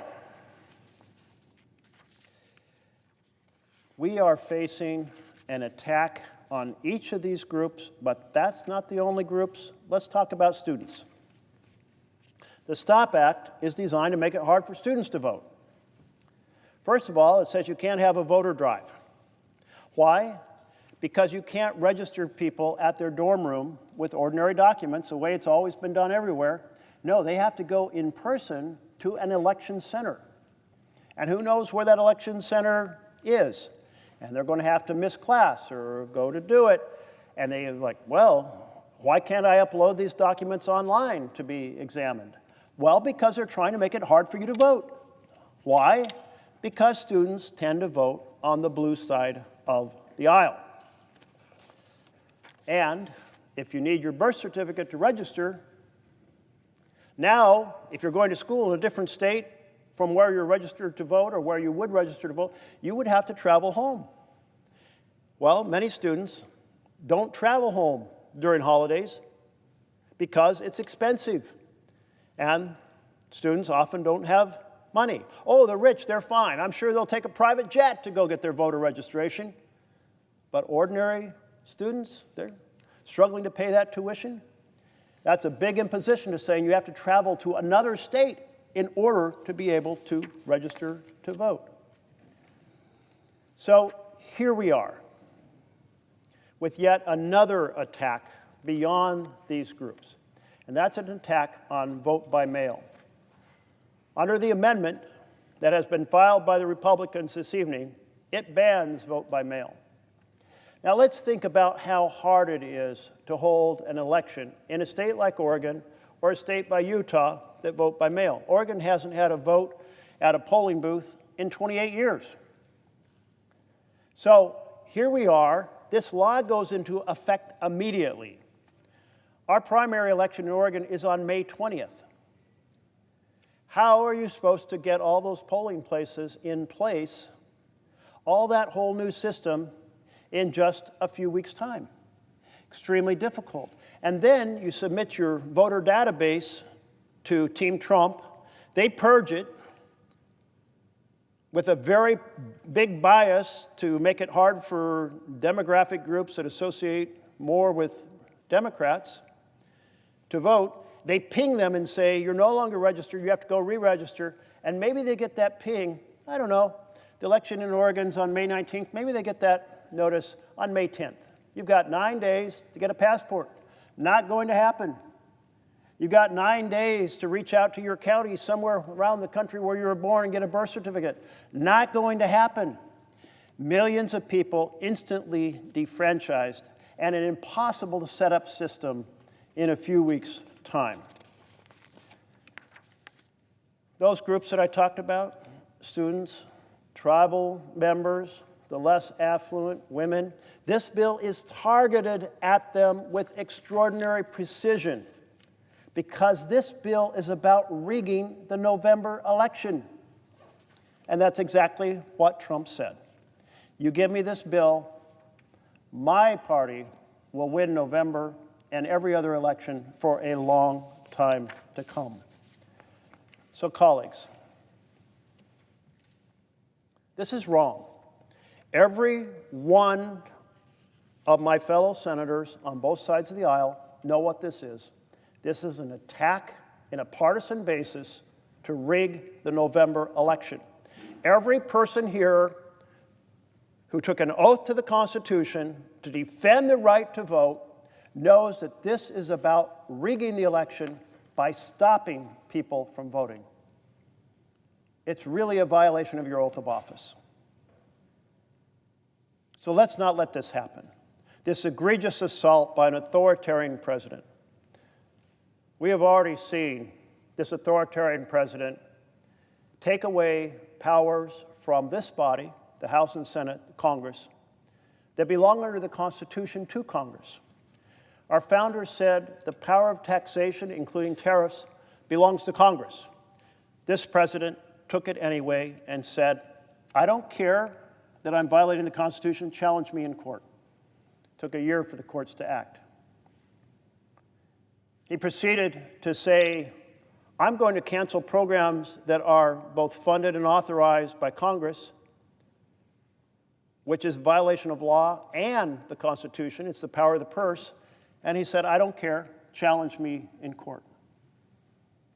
He proceeded to launch a war without authorization, even though the Constitution requires this body to authorize a war. So here we are, three major powers, power of the purse, power of taxation, power of war, all stolen by a president and not confronted by the House or Senate leadership. And now we have House and Senate leadership conspiring with the president to strip the vote from millions of Americans, an extraordinarily unconstitutional act. But this time, it's not the president acting alone. He's acting with the support, the cooperation, the partnership of the majority party. There is probably nothing more sacred in a democratic republic than the ballot box. It is the beating heart of what it means to be a democratic republic. This bill takes a knife and stabs it through that beating heart. Madam President, let's not let this happen.